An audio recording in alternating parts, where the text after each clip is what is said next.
Good evening. I'd like to call to order the meeting of the Newburyport Public Schools School Committee Business Meeting for Monday, December 16th. Mrs. Kennedy, would you please call the roll?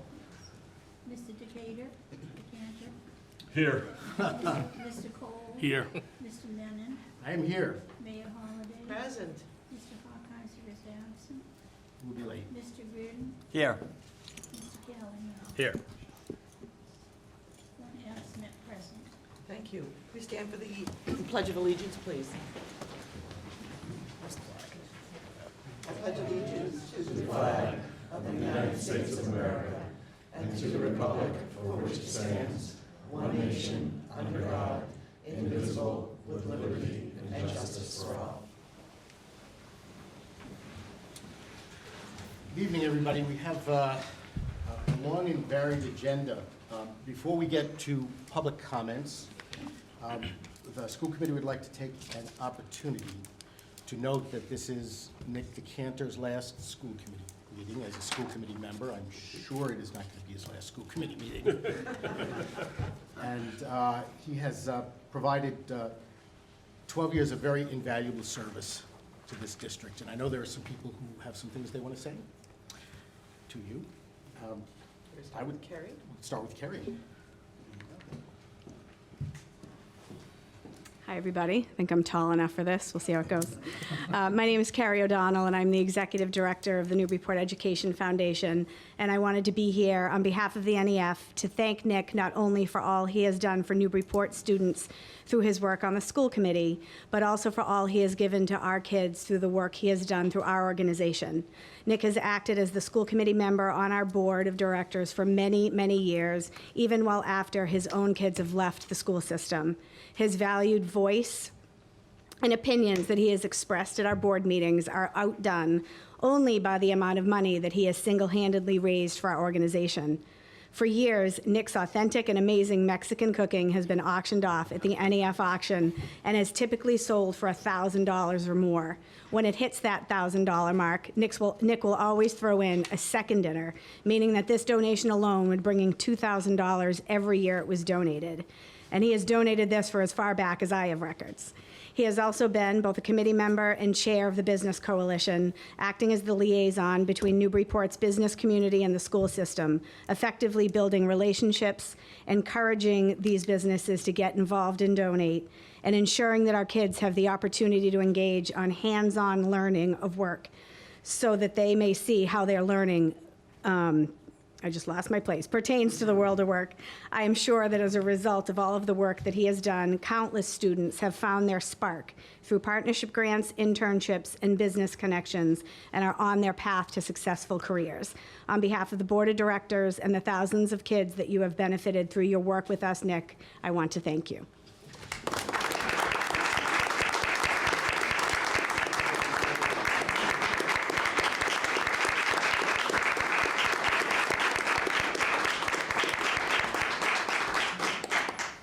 Nick, you can't depart without the appropriate proclamation. Whereas Nicholas Decanter graduated with a Bachelor of Arts in Bilingual Education from Tufts University, held a career as an academic product manager at EBSCO Industries, Inc., was president of the Vision 21 Education Group, is currently a management consultant, and whereas, as a resident of Newburyport and as a parent and member of school council, Nick championed the Newburyport Public Schools and was involved in projects that supported the academic, cultural, and athletic experiences offered to students in the district. And whereas Nick has served for 12 years on the Newburyport School Committee and worked closely with the mayor, state legislators, and school committee members from other communities, his efforts will impact generations to come. And whereas a member of the school committee, Nick advocated tirelessly for the arts and for the expansion of the World Languages program. His work on the policy committee resulted in the creation of a strong and compassionate array of policies governing the district. And whereas, through his involvement with the Newburyport Education and Business Coalition and the Newburyport Education Foundation, Nick created opportunities for students to experience real-life learning in the greater community. He also brought business and the community together to work on projects impacting the depth and breadth of curriculum offered in the district. Therefore, be it proclaimed that the city of Newburyport hereby extends its deepest gratitude to Nicholas Decanter for his service and celebrates his commitment to the greater community. Given under my hand and seal the 16th day of December in the year 2019, signed Donna D. Holliday, Sean Gallagher, and almost all members of the school committee. We're waiting for David. Anyway.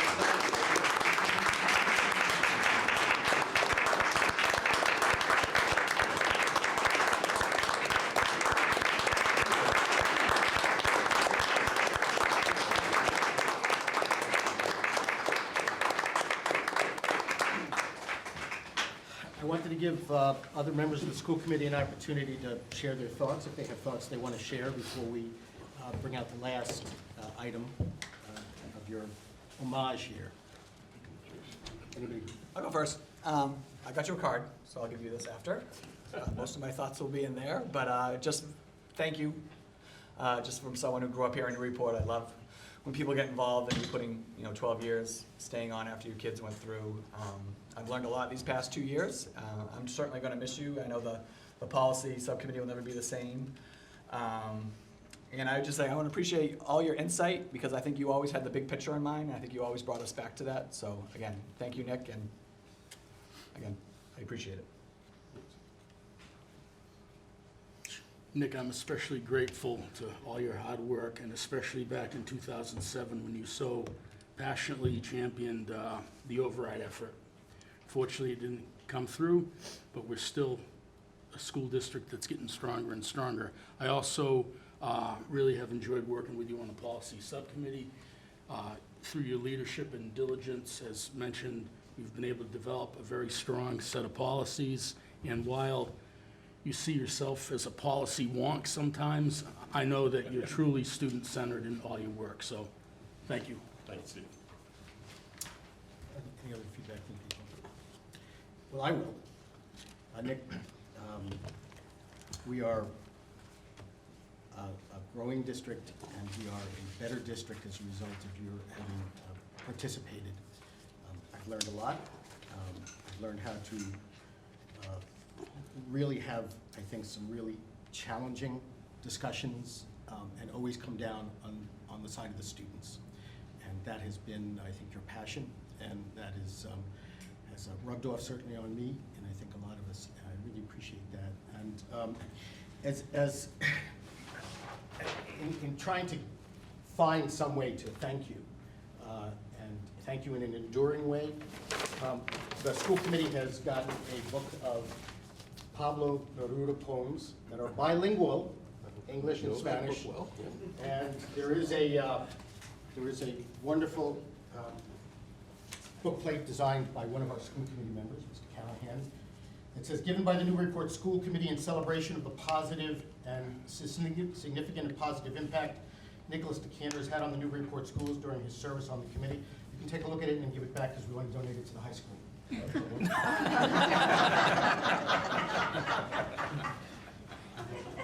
We'll be at the library there, that's where we put the book plate in. Can I say a few words? Absolutely. I know it was about a little over 20 years ago that I went to the Brown School gym, sitting on a folding chair much like these over here, to watch my kids perform in some kind of a show. At that point, I don't remember what it was. And a gentleman came up. I took a look at him and I said, he must be somebody's grandfather. And he said, oh, is this seat taken? Pointing to the chair that was empty next to me. I said, no, please sit down. And at that point, Ed Mullen started cajoling, convincing, pushing me to volunteer in the schools with everything he had. I'm very grateful for that moment. Because as a parent, you kind of, you go to the events at the schools and you perhaps buy some cookies at the cookie sale. But being truly involved with your children's education is so, so, so important. And so tonight, I would like to take that challenge that Ed gave to me and challenge people, particularly those of you who are out in TD land, to get involved. Get involved with your schools. Join the PTO. Work the cookie table. Whatever it takes. Go to the school council meetings. Better still, join the school council. Catch your school committee members at Market Basket or on the sidelines of the fields and let them know what you're thinking. Don't abdicate your voice to those few on Facebook who like to have their say about everything. Let us know what you're truly thinking. I am very, very proud to have been able to see the educational growth of my kids and yours. And I wish that opportunity on everybody. I am so thankful that I was asked to run for school committee. And so I'm now asking you, please, if the opportunity comes up, please run, serve your city. You won't regret it. I was asked, now you have too. Onward, forward.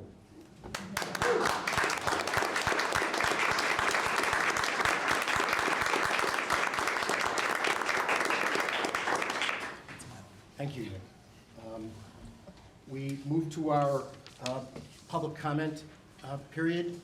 If there is anybody in the audience who would like to offer public comment to the school committee, if you would please come up to the microphone, give your name and address so that Mrs. Kennedy can catch it and make it part of the records.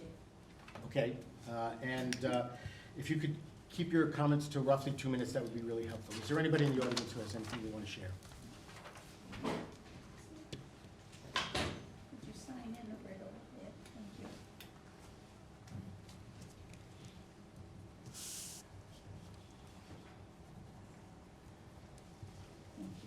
Thank you. Hi, my name is Carol Mynhardt of 27.5 Jefferson Street, Newburyport, of course. I would like to lend my support for the Val-Sal proposal as distributed by Principal Wolf recently. My daughter and I were part of the process, and I'd like to thank everyone for the opportunity. It was very educational. What I would like to point out about the proposal, it's, I think, elegant.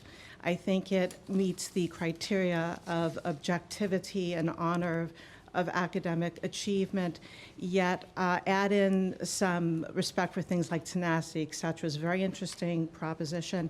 And I also would like to thank everyone in the community who participated. There are, I think, over 300 or thereabouts contributors in the form of email, participants, et cetera, broad-based, students, teachers, admin, including one community member who sat at my table and said, you know, there's just something missing at graduation. It was just very interesting to hear that kind of comment and understand what it meant. So I wanted to say thank you for the process and to lend my support for what resulted from it. Thank you. Thank you very much. Thank you. Anybody have any additional comments? Could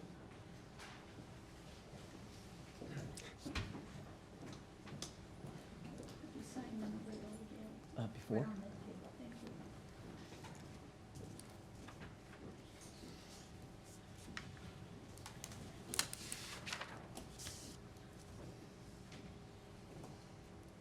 Good evening. Paula Corviva, 62 Bromfield Street. First of all, I also want to echo my sincere thank you to Nick Decanter.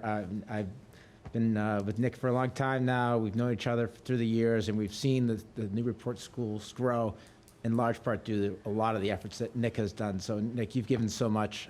I truly thank you, and I thank for the community, my 4 children who have all benefited from all your hard work and those here. So, thank you.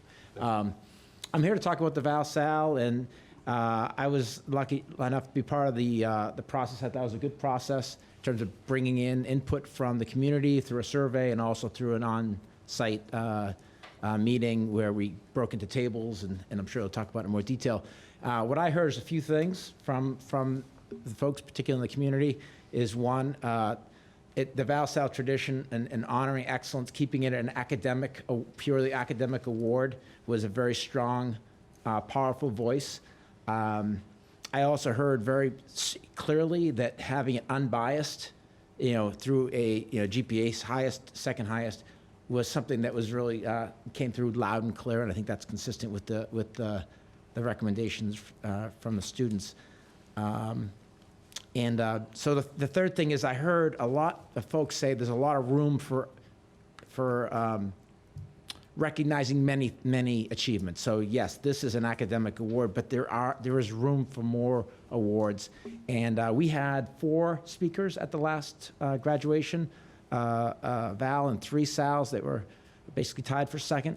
And I love that, the fact that we heard 4 different students. In fact, I'd love to hear the students. That's when we go to a graduation ceremony, that's what you want to hear. You want to hear the future of what they have to say. So the idea of voting in other people with other, not just academics, and having them speak at the graduation ceremony, I think that's great.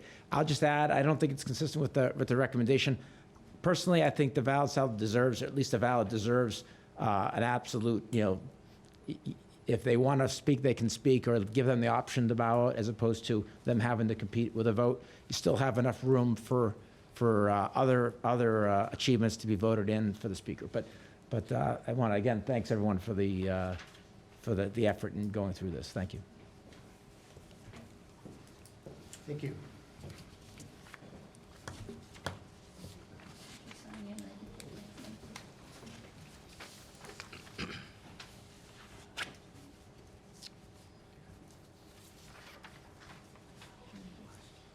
I DC Ganyan, 5 Tracy Street, class of 1990. 4 things I want to say. First is I like the idea of the multiple speakers. As a graduate, I always remembered Ivy Day, Vespers, graduation, hearing from all my classmates kind of one last time before we all kind of broke off into our different schools and careers and what have you. So I like that part. Second, I want to reiterate the point that many citizens, students, alumni, that really, I think the Valid South has to be academic achievement, something objective. My one fear was if you take away the Valedictorian, Salutatorian, and GPA, you really put pressure on those one-time tests, SATs, SAT subject tests, AP exams, because those high kids, they're gonna strive to try to get that perfect score to get in those competitive colleges. Third point, I've known many valedictorians, salutatorians over the years. A lot of them are great kids, as students, good people. As adults, they're still good people. People remember who speaks, who gets these awards years later. It's kind of something that binds people together in the community. And my last point is these kids at the top.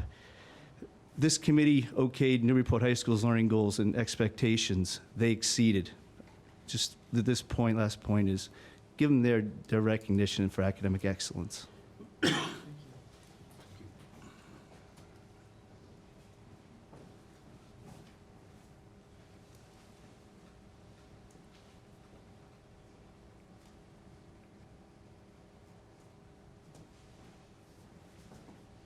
Hi, Julie Ganyan, 5 Tracy Street. I want to thank everyone that was on the task force and participated and brought it all together. I thought it was a great day. It was great to hear all the different groups of people give their input on what they thought the balance out would be. I think you should honor the decision that came out of that hard work. There was tons and tons. If you downloaded the thing, the amount of stuff that people typed out was great, and to sift through it was a lot of work, so I think you should honor that. The community has strongly voiced their opinion to keep the Val Sal based on the students with the top 2 GPAs, and I think you should continue that. Let's keep this tradition. Let's continue to honor top academic performance by awarding them with the distinction of the Valedictorian and Salutatorian. Thank you. Thank you.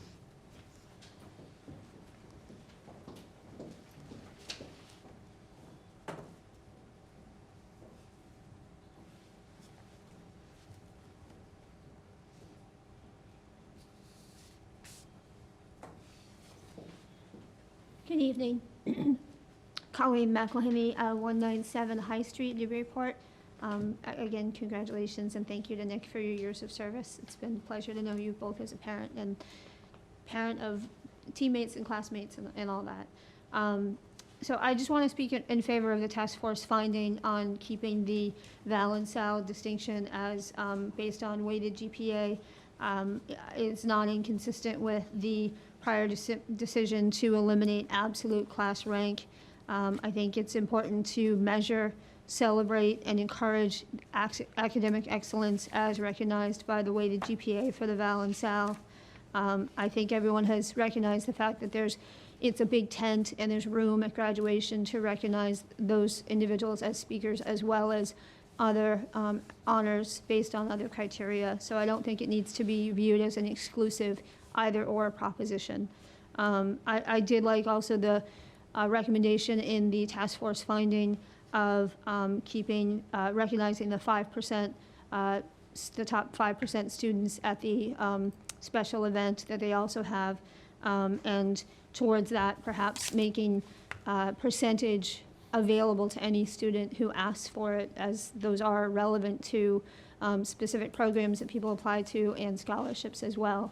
So again, I thank the task force for all the work that they did, and thank you again for the recognition to Mr. Decanter. Thank you. Thank you very much.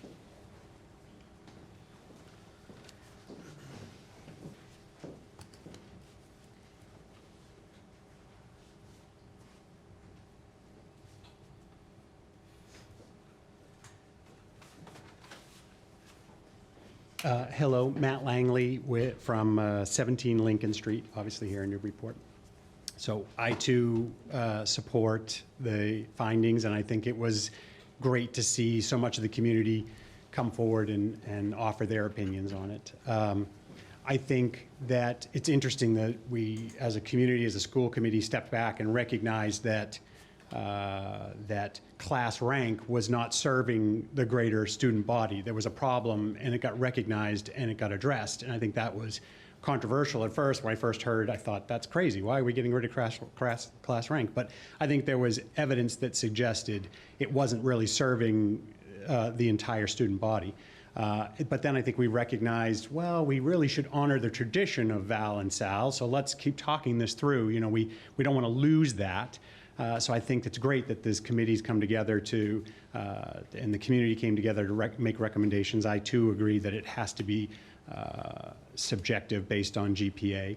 And I think it would be a nice way to finish the work that's been done by allowing the Val and Sal to speak at graduation. I think that we honor student athletes in so many different ways throughout their 4 years. They've got many different opportunities to show up in the newspaper. You know, they're fantastic runners. They show up in the newspaper. And I think for Val and Sal, really their moment to work for 4 whole years comes down to really one moment, right? They might get mentioned in the paper once, but it really comes down to one moment. And I think we are an institution that's educating kids, and we should recognize that 2 kids really did an exceptional job to get to the top. So I think we should honor that with allowing them to speak as well. So thank you. If there isn't anybody else, we will move to our consent agenda. Do we have any warrants? Yes, we have 3 warrants. I move that the following named bills and payrolls of the Newburyport Public Schools amounting in the aggregate $14,485.61 be approved for the city auditor to make payment and deduct the funds from the school's account. There are no conflicts. Second. Any discussion? All those in favor? Aye. Opposed? None? Passes unanimously. The next warrant, I move that the following named bills of the Newburyport Public Schools amounting in the aggregate $27,479.92 be approved and forwarded to the city auditor for payment. There are no conflicts. Second. Any discussion? All those in favor? Aye. Passes unanimously.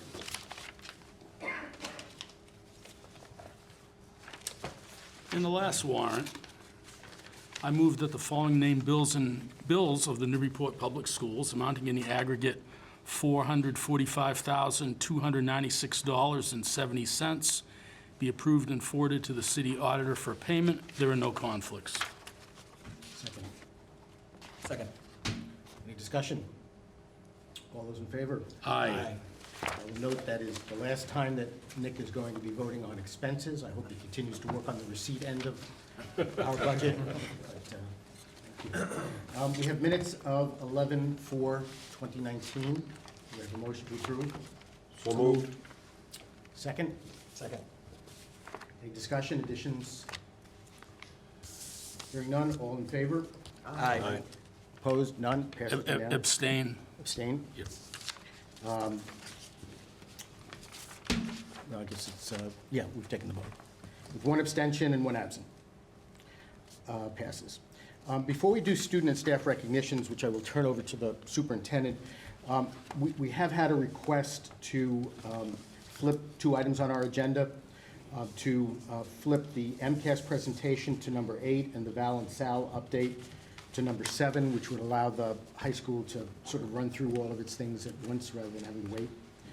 If there's no problem with that, we will consider that the agenda has been changed. We turn it over to the superintendent. All right, thank you. So this portion of our school committee, we have the great opportunity to recognize students and staff for some great efforts tonight. So first staff member that we'd like to recognize, and I'll be calling up Mr. Wolf, and if Kyle is also out there, but it's Brianna Ferrillo, our athletic trainer, who's been a great asset to our school community. Really goes above and beyond working with our student athletes on a daily basis, especially when it comes to injury prevention and injuries. But we're recognizing Brianna because we received a lot of great unsolicited emails by parents, family members, and the student athletes themselves, really highlighting her dedication and commitment. And I'd like to have Mr. Wolf just say a few more great compliments for Brianna. I think you took all of my I did. words. But really, to reiterate, we've just received an unbelievable amount of emails from parents for the work that Brianna has done within the athletics program. Where unfortunately, this past season, we did have many students who did sustain injuries, but in some cases where a student was injured but didn't even know. And just Brianna, from recognizing how the student was participating at practice, pulling the student in, checking the student out, and then calling the parent to have the student go see the physician, and realizing that there was a pretty serious injury in terms of a fracture. So it's situations like that where we felt like this was a great opportunity to have her recognized for the work. And in one of the emails that we received, just the comfort level that parents have just because of how conscientious she is, but then the connection she's made with physicians in the area as well, so that when a student goes and sees a physician, they reach out to her and let Brianna know what is the best way to proceed with the athletics, but then the treatment as well before practices. So I just want to commend Brianna. All right.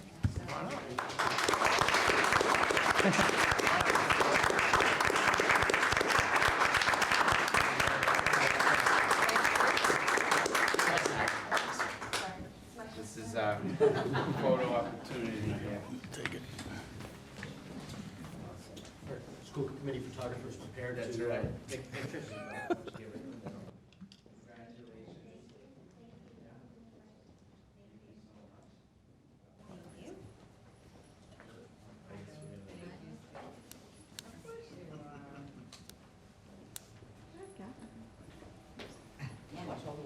I know. And she's been phenomenal to work with. I tell you, she's done a great job with our concussion management. Fantastic. I'm going to get in a little closer.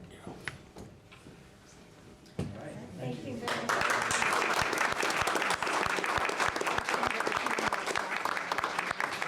I couldn't get the camera.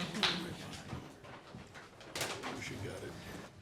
Thank you, and next we have some NHS students that would like to recognize for really partnering with the NOC teacher, Mr. Murphy, along with Kathy Riccio, and they presented a healthy lungs lesson, and all the preparation that went into that was pretty remarkable, but their teaching ability I put them, all 4 of them on the sub list. So, and I think Sam Cooper could fill in as superintendent, so he'll take over the Val Sal discussion while I take a break. No, I just truly amazing. It's all, the students giving them an opportunity for responsibility, and I can't thank them enough, the impact that they had on the 5th grade students. So at this time, we'd like to call up, and Mr. Wolf, I'm not sure, or actually Jill Moran, why don't you come on up and you say a few more words about the lesson. But we're going to be recognizing Sam Cooper, Julianne Heath, Amory Noe, and Sophia Scally for all their work. So why don't you start wandering up, and Miss Moran can really talk about the lesson that they created with you. Sure. So I've had 3 out of the 4 students that are up here in biology class, and all of us have something in common, and we don't like vaping. And so they were very interested in helping me talk to 5th graders about the importance of healthy lungs and making good decisions regarding choices around vaping and pretty much any good choice, but we focused on healthy lungs. And so we brought Louise down to the 5th grade, which is a 3D person with a healthy lung and a bad lung. And then we encouraged students to see how healthy their lungs were by blowing bubbles on the desks, not next to the Chromebooks. We moved those aside. And they did a phenomenal job. So they spoke to the students very personally about their experiences regarding making choices about vaping, and they're excellent role models, and I'm really, really excited that they were able to help us do that. So bravo to you. It was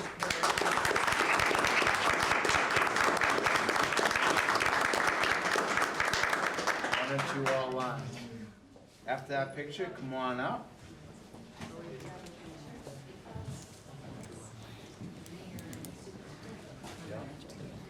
All right, I'll take this one. Okay, thanks, Steve. And Ms. Moran, why don't you come on up also? That'd be great. Yeah, distribute. Yeah, they have the names right in there. We'll have Ms. Moran come on up.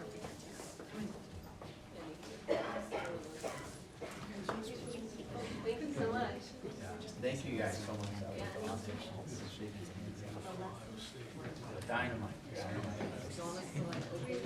Yes. Great. Yeah. We're getting better. Compress. It's gonna take I next don't year. know.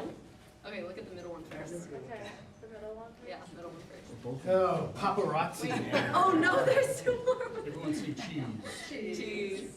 One more. Spaghetti. Thank you.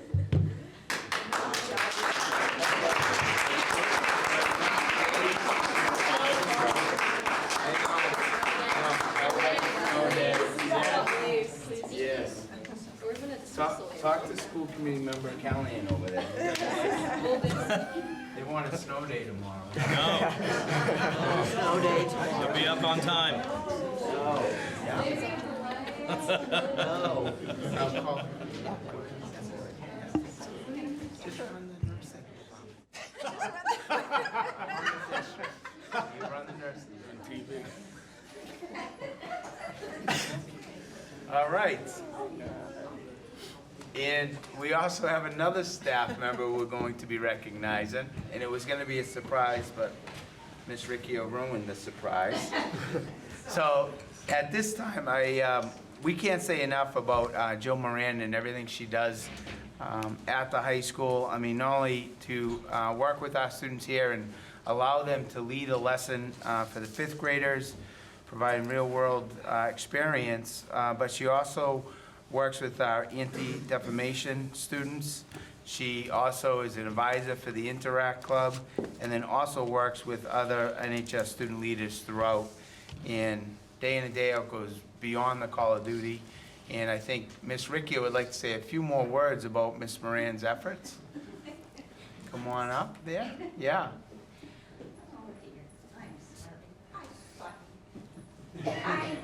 I do have to say something about Jill, Yes. because she's taught me so much. And we kind of had this idea about, wouldn't it be great if the high school students could come down, and then she made it happen. So it's really to her credit that she touches not only the high school kids, but then the middle school kids, but she is extremely always positive, very organized, and just a true professional for this district. It's just a privilege to work with her. And you're right, I thought you might have forgotten her, and it was just gonna kill me, so. All right, come on up, Joe.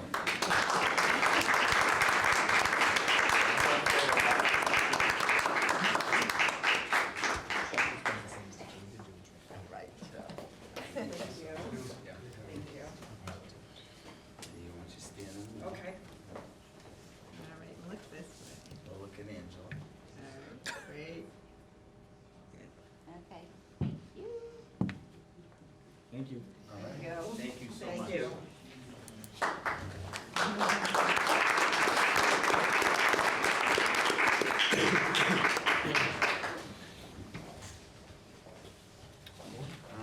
I think that's it. Oh, and at this time, we wanted to also recognize Christina Gentili, but we're gonna postpone that one until January. Ms. Gentili could not make it tonight because we planned everything and we ended up forgetting to ask Ms. Gentili to come.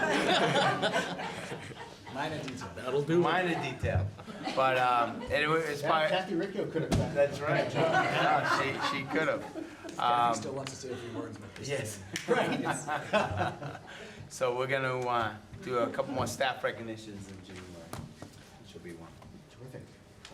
We have our Newburyport High School student representative, Mr. D'Ambrosio. If you would share some thoughts with us, that'd be great. Hello, my name is Peter D'Ambrosio, and I just have a brief report about what's been happening at the high school this past month.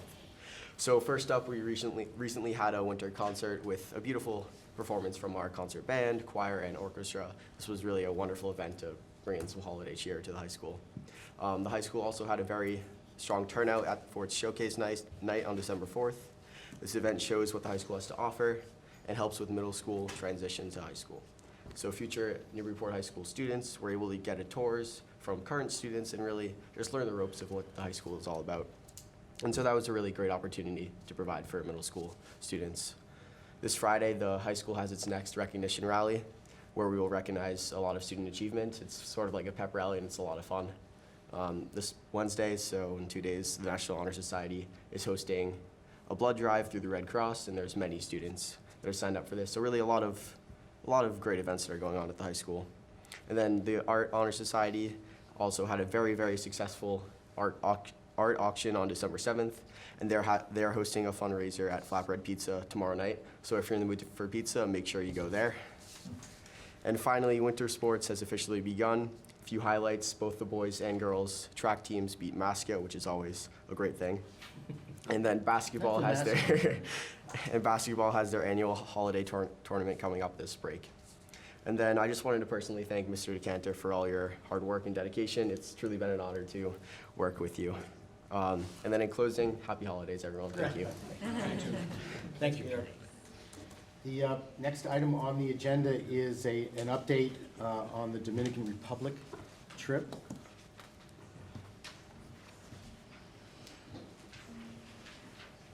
Good evening, Aileen Maconie from the high school. I did want to just mention thank you to Nick for all your time of service.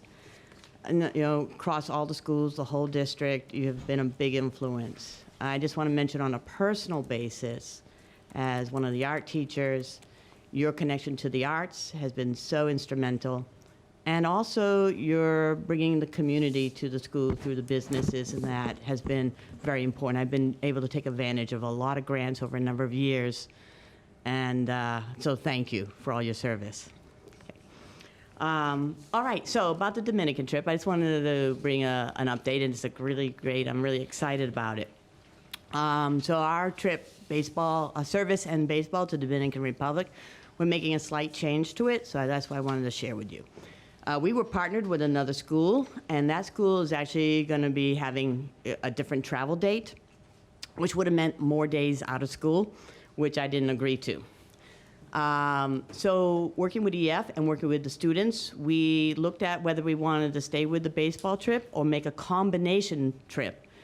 And the kids got really excited about another service trip that they have to the Dominican Republic, which would be on the dates that we asked for, and that is a marine conservation in Boca Chica. We'll still be doing a baseball. We'll still have that opportunity. For instance, the baseball museum is right there in that city. We will still get a chance to visit a baseball community and learn about the education issues in the Dominican Republic. We'll still play some baseball and stuff like that. So we're having a little bit of a combination, but our service this time is going to actually be focused on the marine conservation instead of working on education. So the students are going to be working with an organization to help replant mangroves and the coral reefs, which are pretty decimated in that part of the Dominican Republic. They'll work with local fishermen to learn about the impact it's had on the native fisheries and that, and their economy. The kids also have some fun adventure stuff that we're going to be doing, going to visit some of the natural caves and meeting some of the native peoples of Dominican Republic and learning about their history. And we have a canopy tour as well. So that was probably the biggest thing that won the kids over. But for me, is the STEAM connections that are going to come out of the marine conservation. We will be working with professional conservationists. So there's a lot of baseball, but we're going to have a lot of opportunities now. It's actually going to give us 3 additional hours of community service. The trip is actually $305 per student more, but EF is covering that. And we still keep to the fact that we will have our own, we're not sharing any rooms or anything like that. I ask for privacy on that part. So all the features that we had in the first trip are still there, but we're getting actually a more robust trip out of it. So I'm really excited for it, and I'm dieting for the canopy tour. But if you have some questions, I'd be glad to answer what I can. Will anybody be bringing a GoPro camera for that canopy tour? You that better they could then believe show it. us? Yeah. In They fact, have to come back to if they're going to do the canopy tour, they have to come back and show us. Yeah, you got it. To have them put together a presentation for us. Yeah, we do actually every year do have a presentation that we do, and we usually show it to the parents and that, but we love to show it to you guys. Oh, yeah, absolutely. Okay. All right, any other questions? Or? What do we have to do here? We just did, you've already approved this trip, it's just some just of the information. details changed a little bit. Yeah, we just want to share that with you. Yeah, no, it's great. I'm really pleased about the marine conservation piece of that. I am too. And secretly, I'm like, that was the trip I really wanted to do, so I'm very, very happy. Good. All right, thank you. Thank you so much. Thank you. Next item on the agenda, having flipped this, is the Val and Sal update from Andy Wolf. I'll turn it over to the superintendent, who can let us know how we're going to do this. Sure. I'll, Mr. Wolf and Mr. Tester, and I think your group can come on up. But I just wanted to thank Mr. Wolf and the students. I think since last spring, had really developed a comprehensive process for input.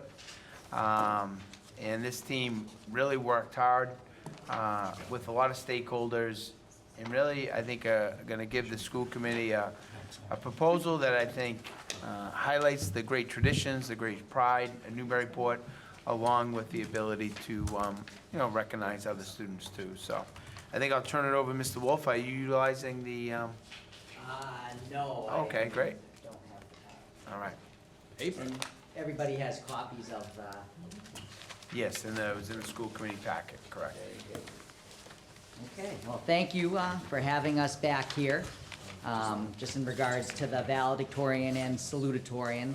Last year, back in May, when the motion was made to engage in a process, Mr. Test and I definitely looked at that as an opportunity, and just in regards to engaging in a conversation that was inclusive as possible. And then with some help from the organization Essential Partners, we were able to have 26 of our students trained in the skill of facilitation. Some of them are here tonight. I'm going to invite them up in 1 minute to really help us engage in a community dialogue and really trying to get the pulse of the community and past alum, trying to collect as much information as we could in that process. But really with the ultimate goal that we were able to share with all of you a proposal that really was reflective of all the different values that we were able to come across through the process, whether it was through the online input or the in-person dialogue that we ran at school. And then we also ran a session in the student advisory rooms as well. So from all of that, we then pulled together a task force, and I do want to invite up our student members who are part of the task force. We have Max Foltz, Cole Olson, Sierra Leahy, Peter D'Ambrosio, and Lucas Dano, who are here tonight. And then we also had part of the task force for students, Emma Buxbaum and Juliana Martin, along with 2 teachers, Melissa Farmer and Shannon Osgood. So this team convened a few times after all of the input was collected, and pretty much Mr. Testa and I really just facilitated the conversation.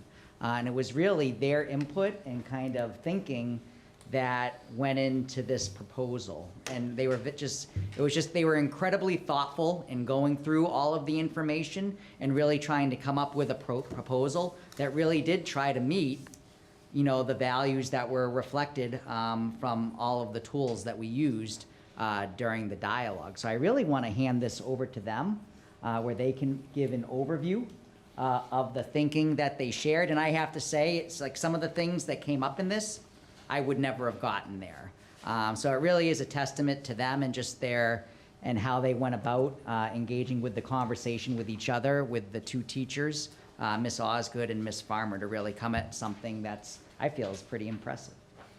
Okay.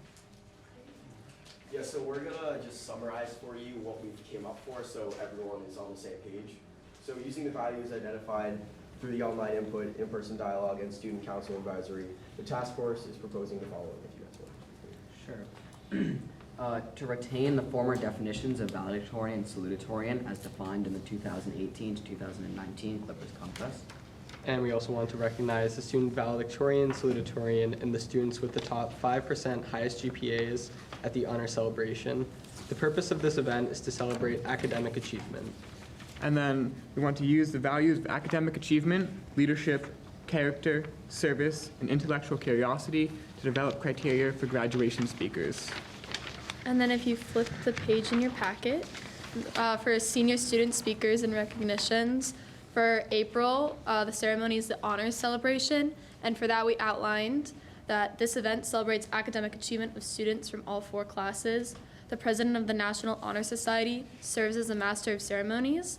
The primary student speaker is the recipient of the Francis T. Bresnahan Scholar/Athlete Award. Additionally, the class valedictorian and salutatorian are recognized. We are proposing that the valedictorian and salutatorian be invited to deliver speeches at the ceremony so they can convey the value of scholarship to the underclassmen earning academic keys. So the basic goal behind this is to keep valedictorian and salutatorian with the same tradition and definitions that we had before. It's the top highest GPA and the second highest GPA. And then the only big change that we made is they don't automatically speak at graduation because not every student that is valedictorian also wants to speak at that graduation, but because it is an academic award, we wanted to let them speak at the academic awards night at the honor celebration. And then if they want to speak at graduation, they can still apply and go through that process. So this just keeps the tradition of Val and Sal that we've had before and just opens up to new opportunities for speakers. Want to go to May? Yeah, and I mean, Okay. yeah. All right, thank you guys. That's it. Can I ask a question? Yeah. Next question. So that last part you just mentioned, was there any talk of keeping it Val-Sal at graduation, but then also giving them the choice to not speak and then having that open up a spot for, someone, exhibiting all those values? I'm just curious if that was talked about, or was that thrown out there still, or was it just decided that you guys think they shouldn't be automatically allowed to speak at graduation. Yeah, no, so through all the responses we both got online and at the actual day of community facilitation dialogue, we kind of recognized that about speaking, that we wanted to define valedictorian, salutatorian specifically in the academic department. And we have that amazing honor celebration night, and that's directed specifically at academic achievement and awards. And so at that, we wanted to make sure that the highest achieving students at the school were allowed to be an example and also speak on their experience, how they got to where they were. And as far as graduation goes, we definitely wanted to open up and have it more inclusive to be as the whole class, and definitely find the right candidates regardless of their status in class rank to speak on behalf of the entire class's experiences and their feelings towards graduation just in general. I hope that. Yeah, no, that's great. Just wanted to hear what you guys say. Can you talk a little bit more about the graduation process, or at least what sort of your vision is for identifying speakers? Yeah, so typically, speakers for a lot of the activities like Vespers and Ivy Day, they're chosen by, I think, the committees of teachers and stuff, and they use their criteria, and they kind of go through and find the students who, in their experience, exhibit, qualities like leadership, and they have that natural representation of the class as a whole. So we just felt that for graduation, use a similar process, so using the criteria of academic achievement, but also a holistic approach, looking at their involvement in the community and involvement in the school. Then another committee of teachers would go and choose those students there. So they could write a speech and submit it and have a sort of competition there, or the teachers could choose a student and then ask them to submit speeches. I don't think we outlined that specifically, but I think the goal was just to have a committee of teachers use the basic criteria that we set out to choose the speakers. So those decisions will be made by the teachers. There won't be student input other than their own applications? So no students will sit on that committee at this point, you envision? Yeah, that was the agreed upon based on finding the best candidates. Okay. It's different than what you have here, where you say that the class officers would also be a part of the selection committee? We did have, just to jump in, we did have student officers, but then with ongoing discussions, because I think this is what had been forwarded to as other conversations were happening, that realizing that officers may want to be part of the application process. So then just really so, the thinking of. So it is now teachers that are making the choice? Correct. Okay. Any other questions?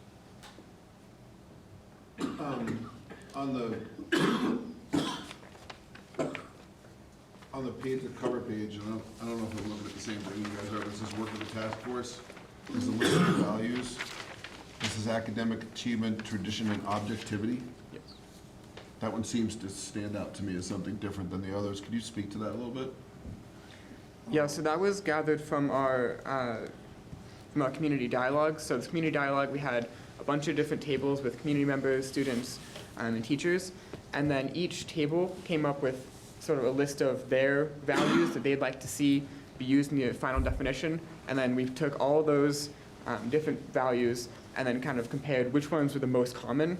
And when it came to choosing Val and Sal, a lot of people wrote objectivity. They didn't want there to be any bias or any room for debate or discussion in who the Val and Sal were.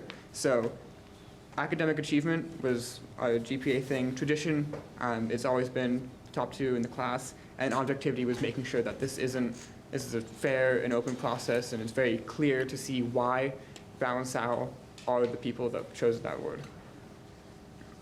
So that so objectivity is the value system used to decide like whose sense of tradition is stronger? It's really to eliminate any sort of bias. I know, I don't mean to jump in, but I know what objectivity is. I'm trying to figure out what its role is a value here, like what. As in, like, objectively, one student would have a 4.1 and another would have a 4.0, and so. So it's a double down on the academic achievement part? Yes. Because there were some people who wanted to consider both academic achievement and other factors, and this was the objectivity value, is just to make sure that those other factors some of them don't get weighted higher than others. Like there were some people in our discussions from other towns, and they say that like arts programs get rated higher than music programs, and so we want to make sure that nothing like that happened, and that this was really the values for valedictorian and salutatorian were clear and objective, and that there wasn't any room for like interpretation on what gets weighted more and what gets weighted less. Do you guys know the spread? And Mr. Wolf, I asked you the question. Do you know the average GPA spread in the between a valedictorian, like a number 1 and say a number 5? It's like in the thousands, right? Yeah. It's pretty close. It's like the points. We go into decimals. Okay, just checking.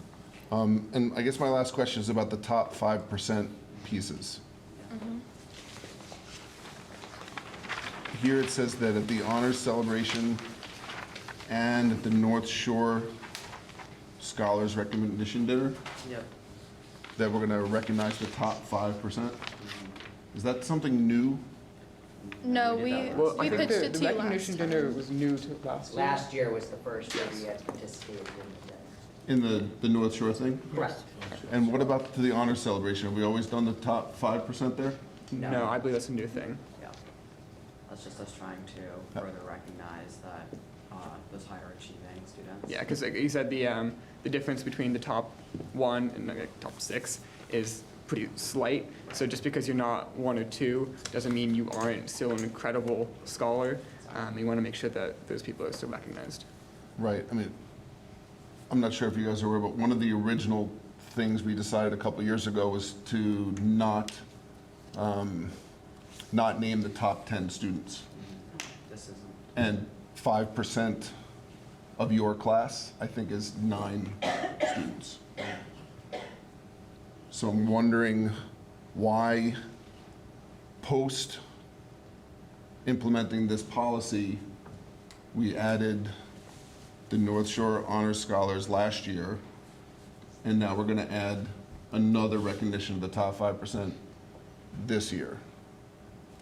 It just seems like we're not only voting on or talking about Val and Sal, but we're now talking about retracting part of our original vote.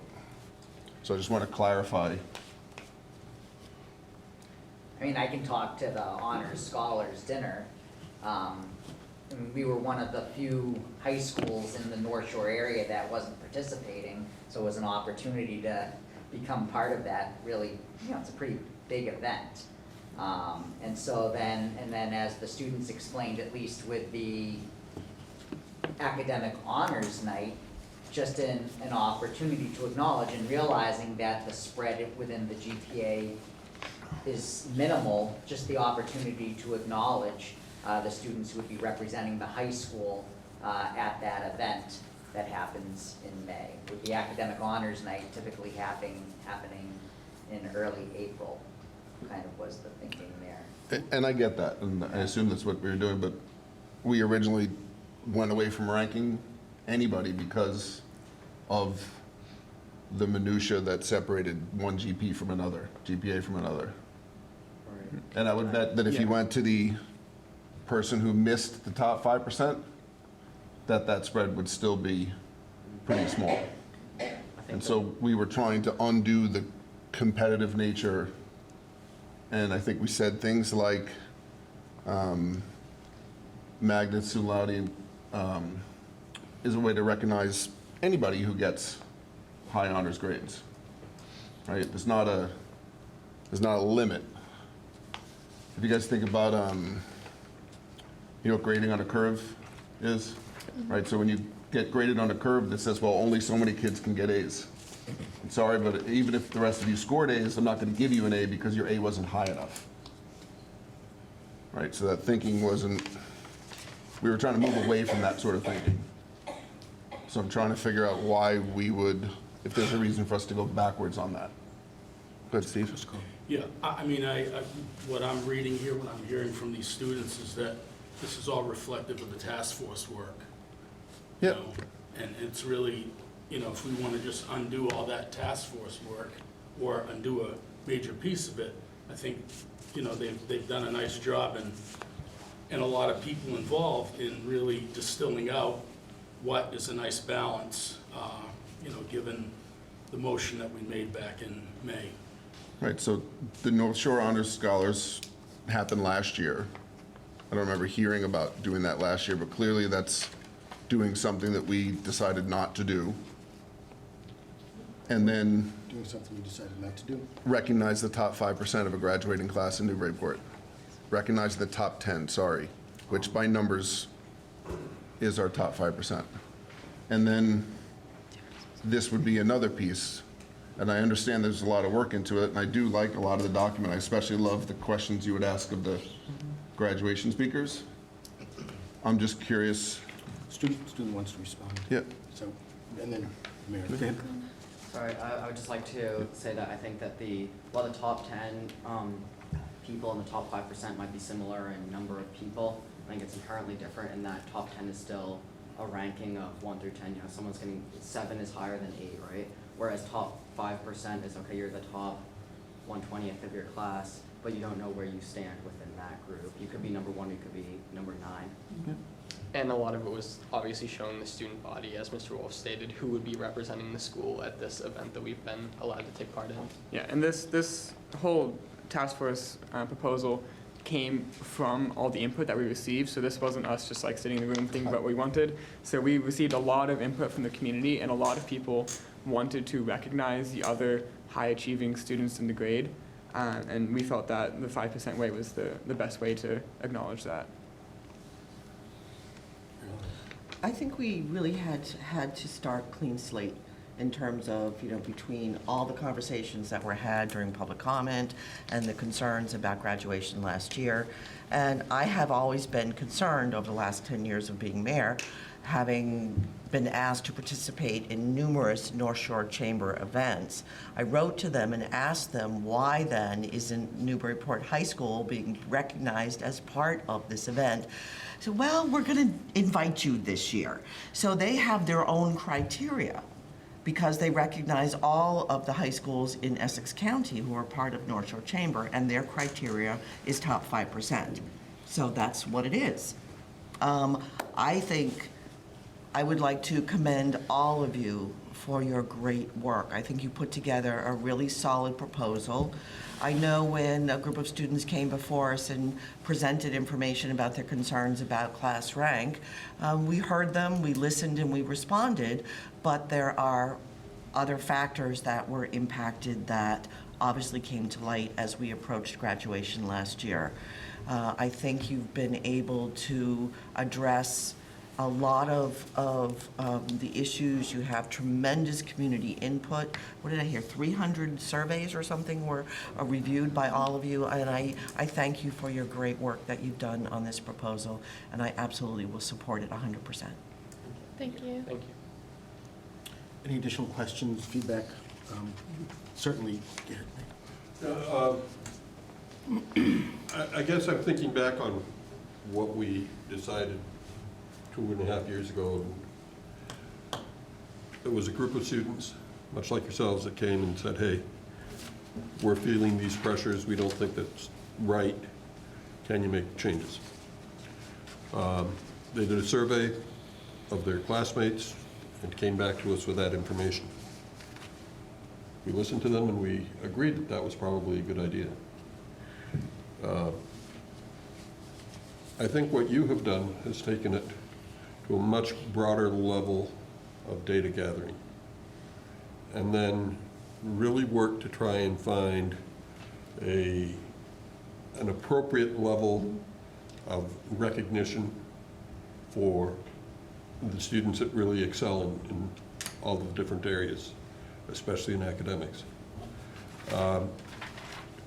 And I think it's that value of that additional data, all of that number crunching that you did, all of those questionnaires that you read, the thought that you put into it, the community involvement, all of that that makes me say, yeah, okay, 2 years ago was the beginning of a process, not an absolute. And we've now taken it to a new level. And probably a year from now, the junior class will come back and say, yeah, but do you think we can tweak this a little bit? And I think we need to continue to listen to that. because there will be changes in the future as well. And I think this has done a masterful job of we say that the Newburyport schools are where tradition and innovation intersect. This is exactly what this is doing. We're bringing together innovation, thinking about recognition in a new way, while respecting the tradition that has made us so strong over the years. I think it's a job that's masterfully done. It was a difficult challenge you were handed. I congratulate it, and I will certainly support you with this. Thank you. Any other comments to be made? We're not voting on this tonight, right? Why not? Yeah. Oh, why not? I mean, it's just not on the agenda to vote, right? It isn't, it's not on the agenda as a vote. Yeah. So we'll vote on it next, and we'll vote on it next time. Who wants to vote? Yeah. Cost him 4 years to vote. It would cost Nick 4 more years to vote. Well, I just want to say thank you again, too. I think this process is just a much more open process than, than the one we voted on 2 years ago. And like I said, I like the community involvement, and I like all your hard work, so thanks. Thank you. Is this considered the final report? It is, yes. So this group is done? Do we have to, do we have a time limit where we have to vote on it, so that for graduation in June, we have I to would ask- accept this? Was the motion that was delivered last May, actually, that might have just said to provide you with the proposal. Right, and that meeting got canceled. The original school committee meeting got canceled when the original proposal was going to be presented. And then if it did get presented, we would Oh, I have voted see. tonight probably. Got it. If, Changes the policy every 2 readings. right, if we were to vote on this at our next meeting, Andy, does that still leave you and your team enough time to No. work out the details? If there's a For the two-week rest delay? of, oh, definitely. Okay. Are we opposed to voting on this tonight?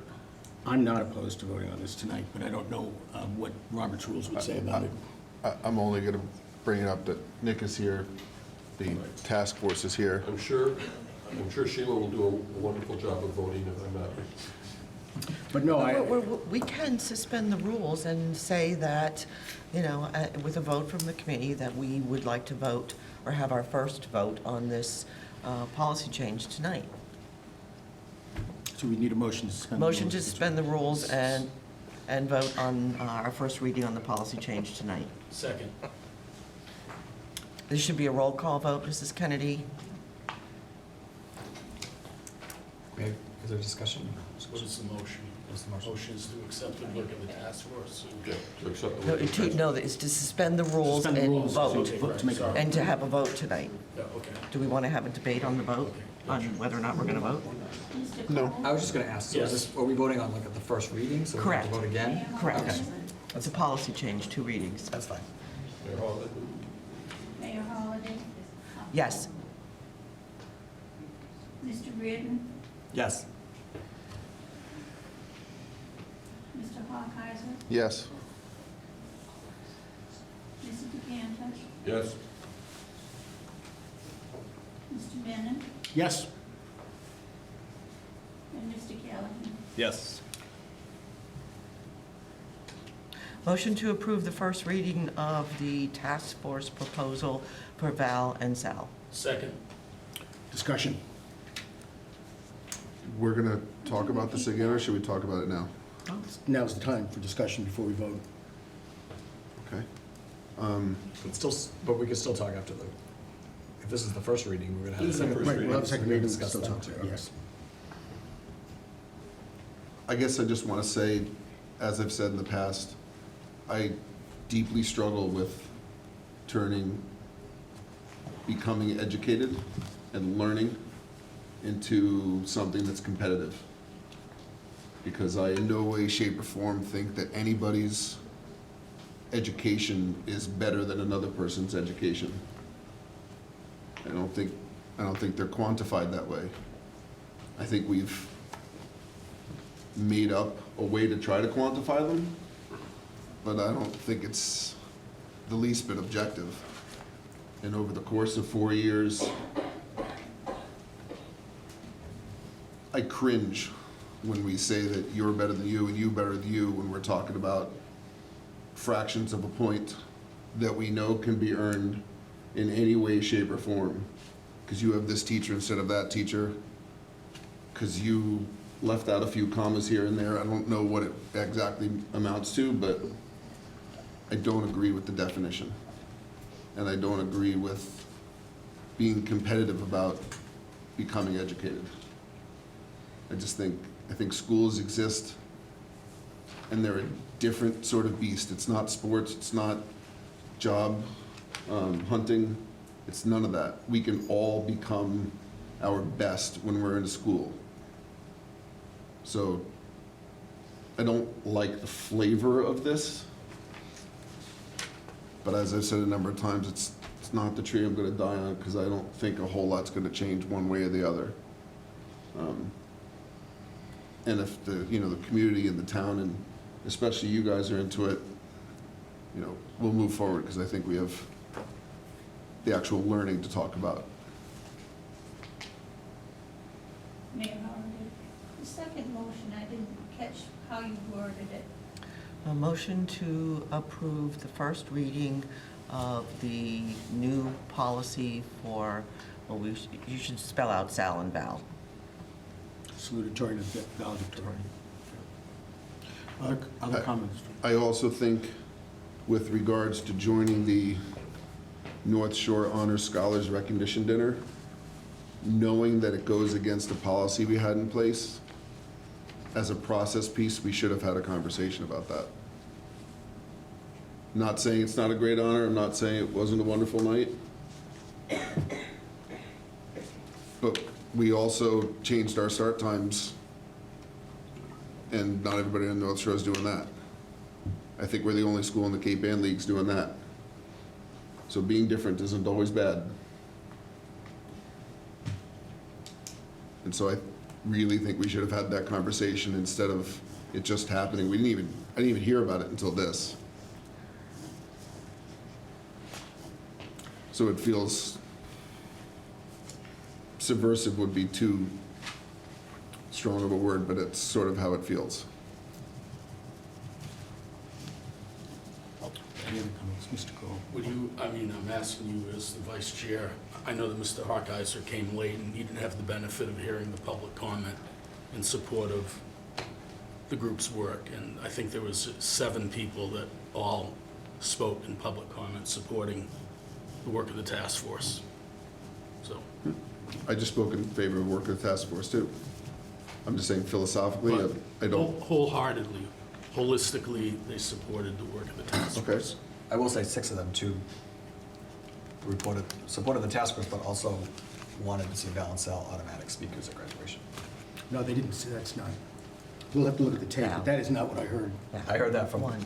I heard one person say that they wanted Val and Sal to I heard that from graduation. 4 for sure. I wrote it down. But, no, they supported the work. I'm just saying, that's what their one point was, they wanted to see Val and Sal be automatic speakers. Mr. Decanter. Which is why I asked my question when I asked.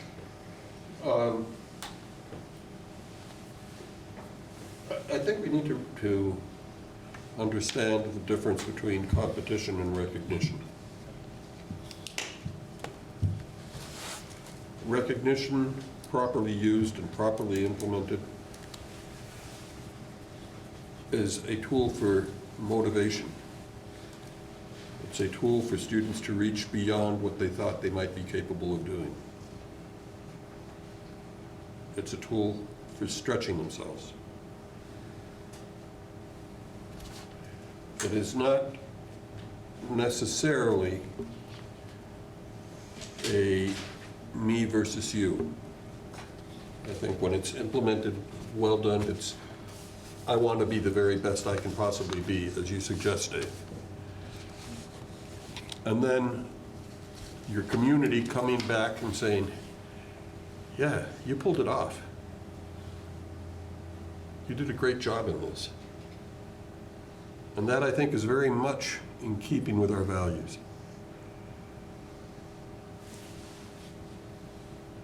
I think the competitiveness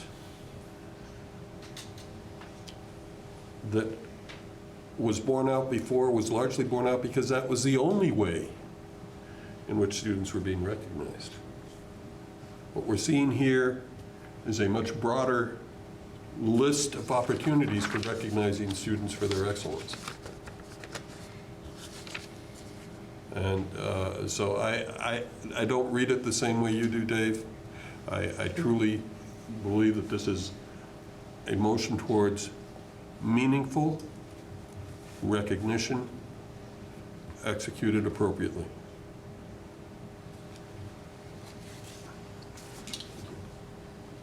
Any other comments? I would add my own to say thank you. This proposal, one of the first speakers used the term elegant because I think that the elegance of the proposal comes from the fact that it really synthesizes a lot of ideas. It stands with tradition. It takes a lot of feedback from a lot of different people, and I think, as Nick has said, it finds a way to celebrate achievement and not limit that kind of celebration to either athletics or academics. And in that regard, although the proposal is not perfect, it is good. It's, I think, better than what we've got now. And it's a proposal that I am grateful to have had presented to us and that I would support in this first vote. I would, before we take the vote, I would just ask, Andy, are there details that are not quite worked out in this proposal that still need to be worked out by either your administration or your teachers or your task force? I think the only thing that we don't have in here is the time frame for when we notify the students who would be the Val and Sal in the top 5%, which is from conversations Mr. Tessa and I have had, would be probably late February or early March. And the idea of the group that is going to be looking at the graduation speakers, that is formulated? That we would have to still kind of pull Right, together. that's sort of what I'm asking, that what we're in effect, we're approving as a work in progress, in a sense, that there are still some details to be worked out. But the content of the proposal is very, there wouldn't be any. Mhm. Yeah. Okay. Do we have a motion on the floor? Take a roll call vote? May I ask who seconded that motion? I did. Thank you, Stephen. Sorry, I didn't write it down.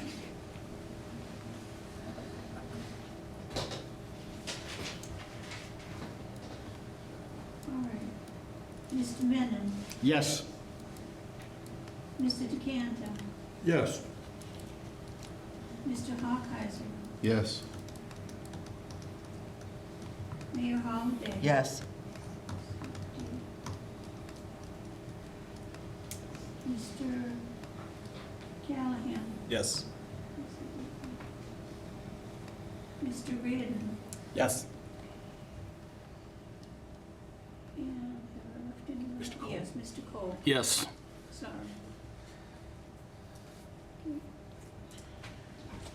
Proposal passes unanimously on first reading. We'll have a second reading in January. Thank you. Thank you for your work. Thank you. Thank you. Thank you.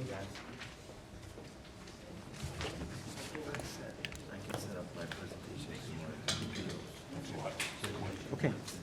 Yeah, yes, we're going to make one more change while Sean is setting up the MCAS presentation. In our packets, we had a Leo's Club student activity request for a formal account. Okay. It's pretty much a pro forma request. Has anybody, Steve maybe, or Sean as an alumni, did they have the Leo Club when you guys were in school? No.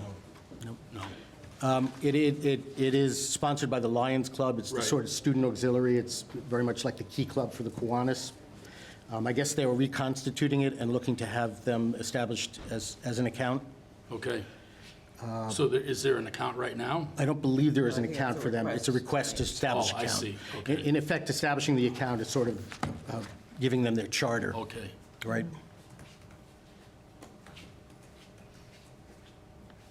So if anybody has any comments on it, any feedback, as a former Key Club vice president and president, I really strongly support when community organizations come in and sponsor these kinds of groups in schools. I think that it's another way that the community gets tied into what the schools are doing. That's just my feedback on it. No, I think it aligns well with what we want to foster in young people and citizenship and helping the community. Do I have a motion? So moved. Second? Any discussion? All those in favor of establishing the Leo Club student activity account request? Aye. Aye. Unanimously. Thank you very much. We'll take a, oh, you're ready to go. You're ready to rip here. Perfect. Perfect timing.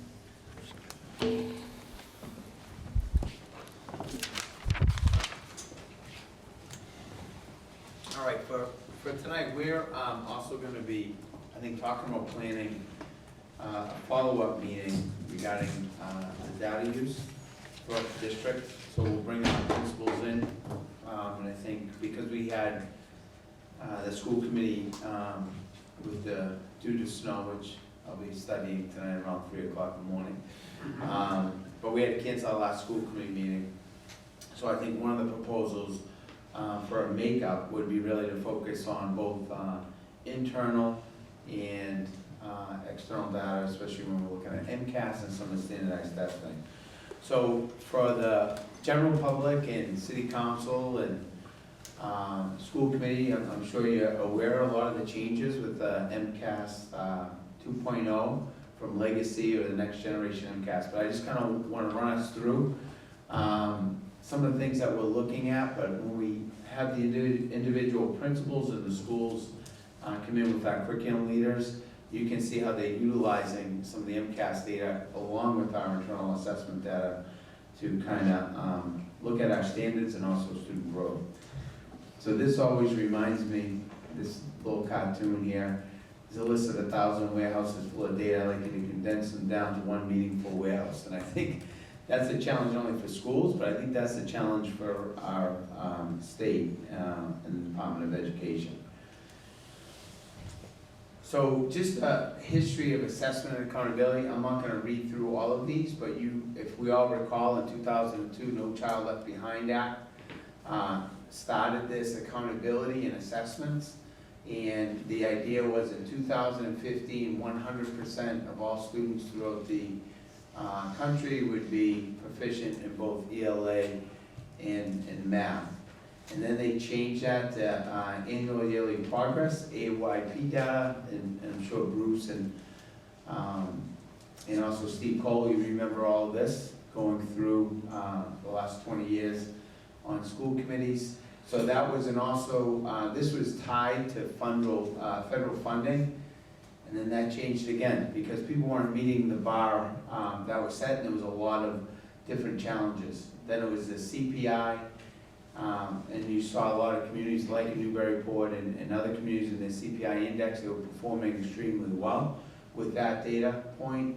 But some of the other districts throughout the Commonwealth weren't meeting the CPI, so then they started looking at student growth percentiles. So as we go through all of this, the new act that was passed in 2015, Every Student Succeeds Act, and that's really the focus on college and career readiness, 21st century learning, and a lot of the things that highlights in our strategic plan and also our district goals. So in 2017, this is when the next generation MCAS came to Massachusetts. So basically, here's just a quick little overview on some highlights of 2015 opportunity for all students to succeed. So it's holding students at high academic standards, preparing all students for college and career, provide more access to high quality preschool throughout the nation, guarantees the steps that taken for students in the schools to improve looking to reduce the burden of testing while maintaining annual information for parents and guardians, and then also promotes the local innovation and invest on best practices on what works. So the next generation MCAS, so this is the focus for the state. Now remember this, we haven't changed before the next generation. For 20 years, we were testing students the same way and holding the same accountability. So the idea of the changes in general was a focus on this new next generation MCAS, or MCAS 2.0, critical thinking, application of knowledge, making connection between reading and writing, gives a clearer signal for readiness for the next grade level. That's the attempt in this MCAS 2.0, or next generation. As you all know, it's all computer-based now, being utilized throughout the state. And then in spring of 2017, this is when it first came out for grades 3 to 8, and then last spring was next generation for the high school. So we're really looking at this new test for the past couple of years. Scores released in the fall, so you have next generation MCAS, English language arts, math, grades 3 to 10, science, technology. And then we're field testing the pilot of next generation. This was in this past spring, high school biology and an intro to physics field testing. So they're testing last spring on the sciences at the high school. So what scores will look like, achievement levels in the parent report, which we'll get through in this presentation. So the idea of this is a detailed parent report, so they can kind of understand where their child stands. And if you look, you have the achievement level, and we'll talk about this, and I'll show you the different numbers. But really, 500 and above to 529 is meeting expectations. Exceeding expectations is the 530 to 560. And then partially meeting expectations, and then not. So the idea of next generation is to give more information to the parents on the skills that their child, what their growth percentile is. And then for all these tests, you have the school, the average school, average district, and then the state. So these are the new reports that have been coming home.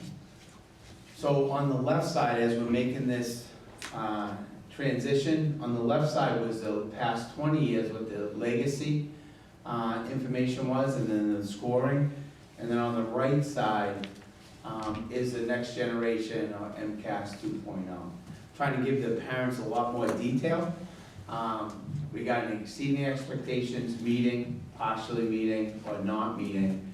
And then in here, as part of this, students that are consistently scoring low, they're encouraged to work with, obviously, our school, principals, teachers.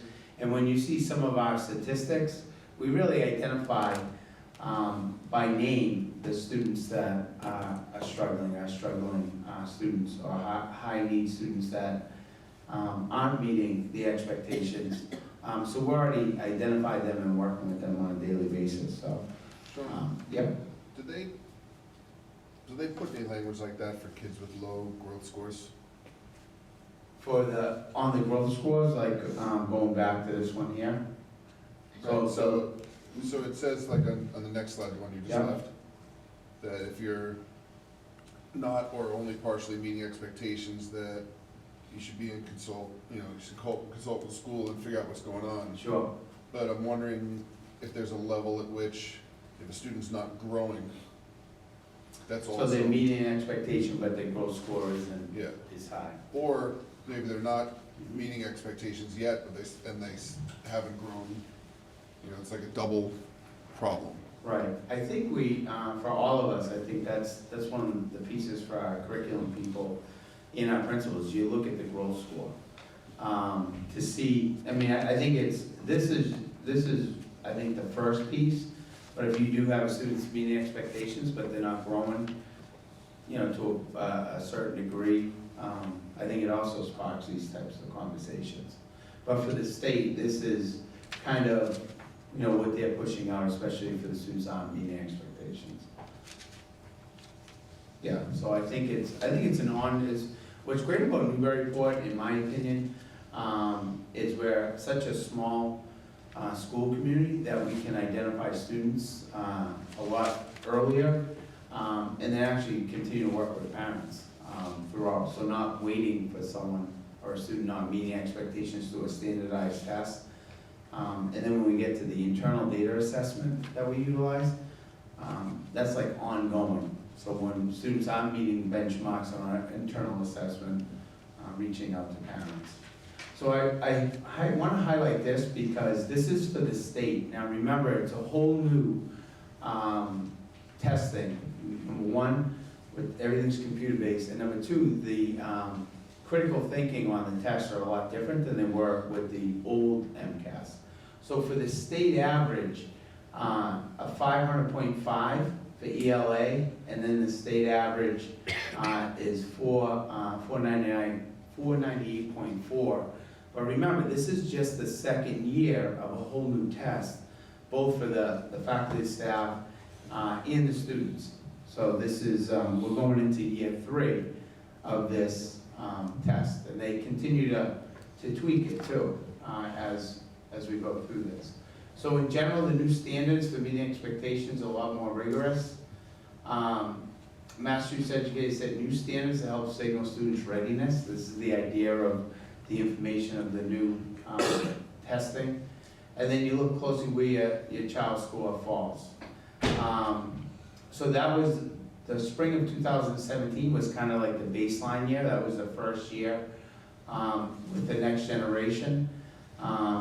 And that's why they say you cannot compare, you know, the scores from the previous legacy, because it's a totally different test versus the MCAS, new MCAS 2.0. Hey, Sean? Yes. Question?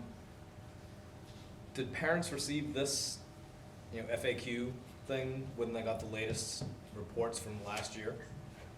I'm not sure. Did we send that out? I'm guessing no, because I had a lot of people say, hey, what's up with this score Right. compared to whatever. And I got it and still really didn't have any idea what I was reading. So, and I think this is one of the feedback, like from, you know, the joint meeting and talking with the mayor, is really explaining to our community, like, this is a whole new test. This is a lot different than it was, you know, last year, which actually, I mean, a few years ago, which really sparked this, like, presentation for the community. Did your staff write this FAQ thing, or was it state? That's from the state. Yeah. So the state had this, but they don't send it out along with the results? Yes. The state did send this the first year.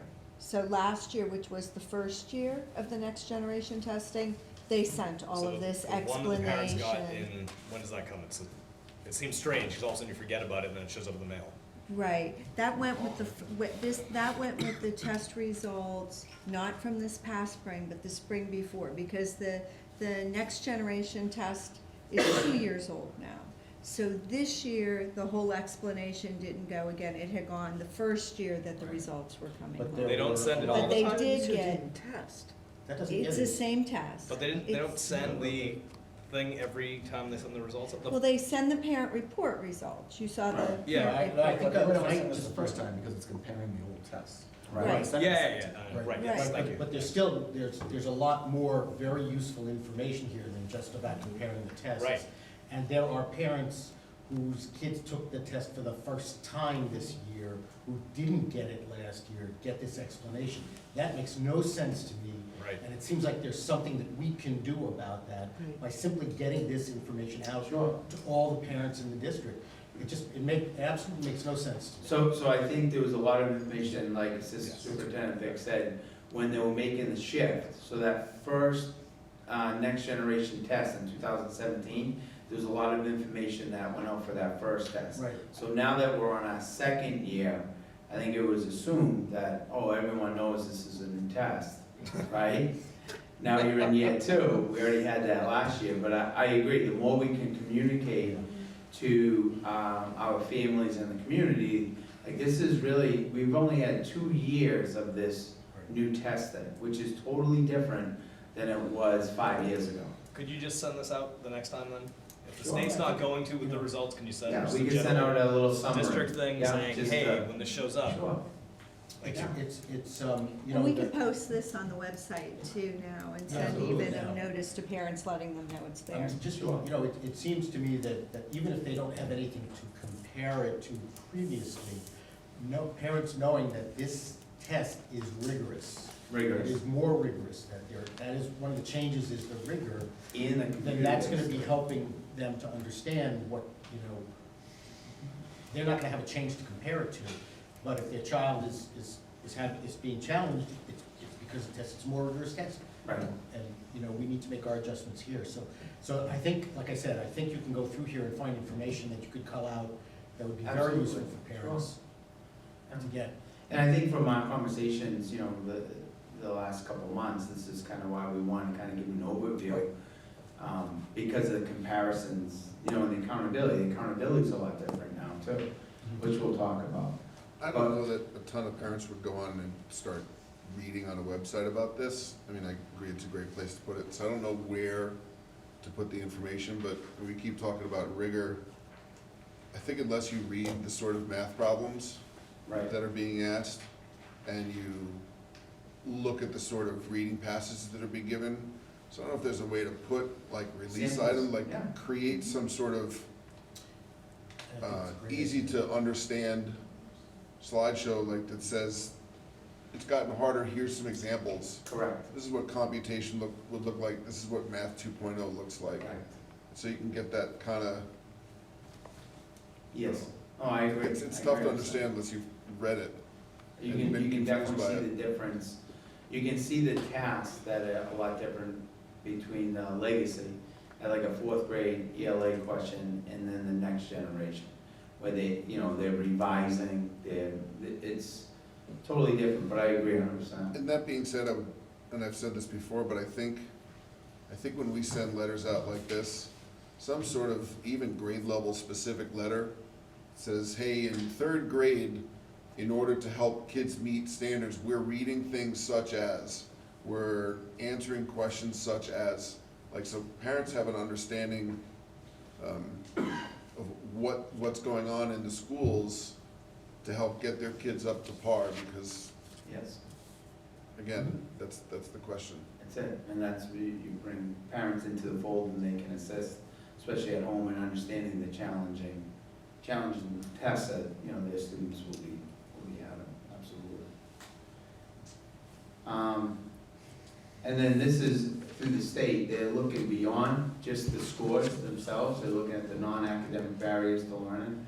So, you know, a lot of professional development and understanding, teaching with poverty in mind, build a culture of competency, support homeless students, looking at suspensions and discipline within the school systems, and making schools safe for vulnerable students, LGBTQ, and recent immigration and other challenges that, you know, within our student population.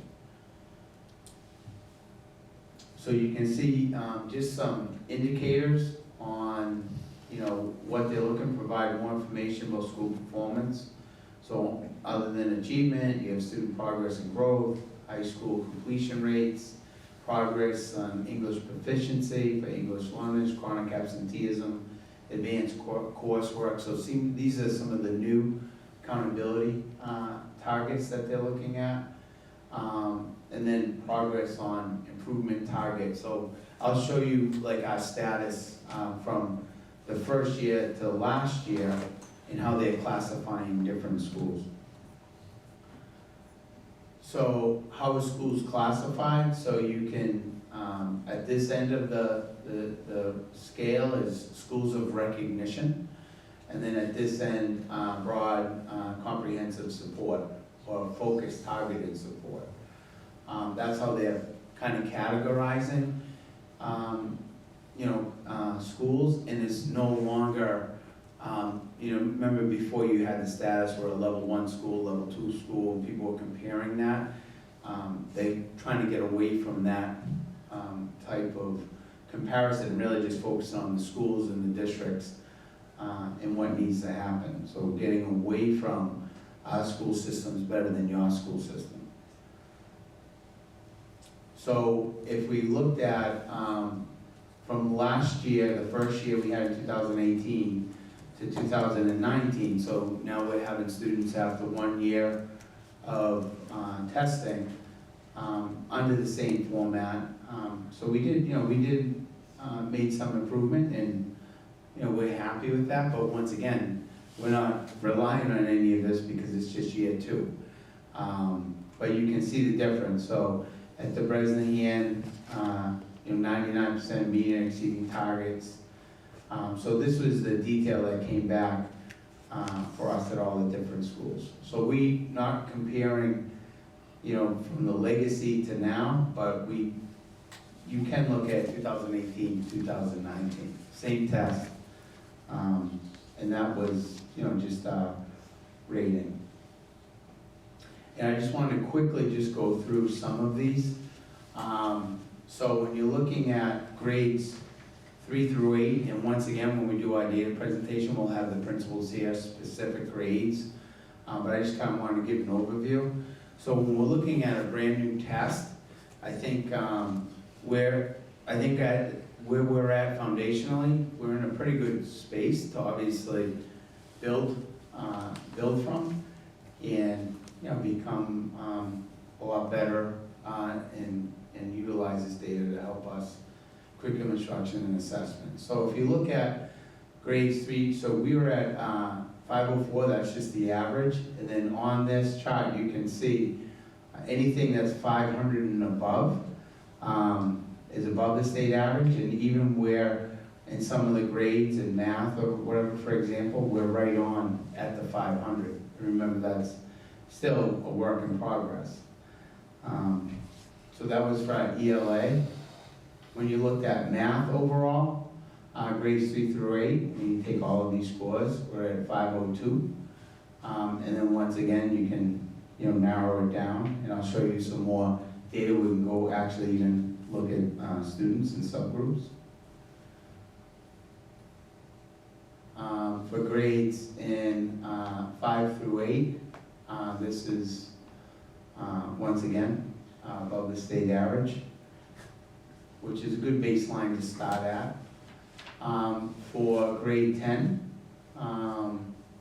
517, once again above the state average there. And then for math, 515 at the high school, above the state average. So that's kind of, and we're not hanging our hat on that. We have a lot of work to do, and we're excited to do the work. But I think for a new test and where we're at as a school community, we're at a good baseline for us to build upon. So what I also wanted to show you, if we just take a look at, so we can take the aggregate, so this is our aggregate score, and then we can narrow down. So some people, if you looked at students with disabilities, and the number gets thrown out, like 29% of the students with disabilities in this grade, grade 10, they didn't meet expectations. So people will see a 29% number and wow, that's a lot of kids, what's going on. But what we look at is the number of students. So of this 29%, that was 17 students, okay? So 17 students who had learning disabilities, only 5 did not meet expectations. So that's where you get in the 29%. So what I want to say here to our families in the community is these 5 students already identified, actually all of our students, all 17 we're working with closely, but these 5 are being provided intervention and given a lot of support. So we're working with those students. The same here when you look at economically disadvantaged, not meeting expectations, it's 11%. Well, it's 11% of the 19, so that's 2 students. So when you look at this grade, we have 7 students that we can work with that weren't meeting those expectations. So sometimes when people see numbers in percentages, they might think 29% of the whole sophomore class, or 29% where they're thinking of the whole school. And you're really talking to a handful of students that are working with the families and giving them the support to continue to do well.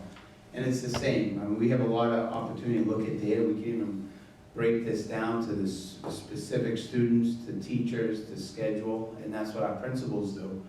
But once again, here's just at a grade 8, number of students is 25 that fits into that category, and then 28% of the 25 were not meeting expectations, and that's 7 students that we're working with. And the same over here. Not meeting expectation was 4 students. So I just wanted to kind of show the different elements of this. And then this is the work of Assistant Superintendent Beck, our curriculum people, and principals. These are all the different confidential reports, obviously, that we come on because we have student names and teachers and all that. But here are all the different reports that we can really narrow down. So these type of reports are achievement analysis. These type of reports here are student level, curriculum analysis, growth analysis, and then item analysis. So we can look at every single question that was asked, look at the aggregate of where students may not have done well, and then we can even narrow that down to the subgroups of students who may not have done well. And that's the work that we're working with Paul, who you met at the retreat, taking all of this data, instead of having our principals and leaders go through all these different reports, it will be right there for the data analytics. And then this was like the old legacy version test. And basically, we can do the same thing, like when you're looking at where students may have not done well. And I was just showing this just as an example. Like, so this was question 4, was a multiple choice question. This is, a few years ago. But you can look right across. So multiple choice, the correct answer was D. 73 students got the correct answer. 3 picked C, which was a wrong answer. 19 picked B, and then 5 picked A. So right here would tell you, if you're analyzing this data, like, all right, what was this question for, and what were the standards they were testing? Because this, this was a group of students, a lot more than, something went wrong in that question. And then you start to analyze and take a look at the standards and figure out what may have went wrong. On this one, this was a question open response, and you can go right across. So you had 15 students who scored the highest, like in advanced, 56 got proficient. This is basic, and then not so well. So you would look at this and say, all right, a large percentage of these students in the aggregate, what happened? Going back to Dave's question, this would be the type of, here's the question, going back to what Dave said and showing the difference. This was an old legacy question, and then we could show an MCAS 2.0, and you'll see how the big difference. And then that's it. So I just wanted to kind of give that overview, for the general public, and as if we have to create like summary sheets or FAQs for parents and send that out, I think that would be great. And then the other piece is a date, when we have our data night, our principals can really show what's more important is our internal assessments that go on throughout the year, throughout the days, and then also utilizing some of the standardized testing. So I just wanted to kind of give an overview. I hope that was a little helpful, just to kind of put things in perspective of, why the legacy versus the new test. So, Sean, the data that we've got here, the spring 2019 data, that's the one that the principal is going to be reporting out on? Yes. Okay, so we have the information to take a look at it. Exactly. So when we come up with that night that we'll do our data night, the principals will be presenting per grade, the new testing. I just want to kind of give like an overview. Yes. And also on that night, they'll also be reporting on the other data sources that they have for their Right. building I and think making that'd be really decisions.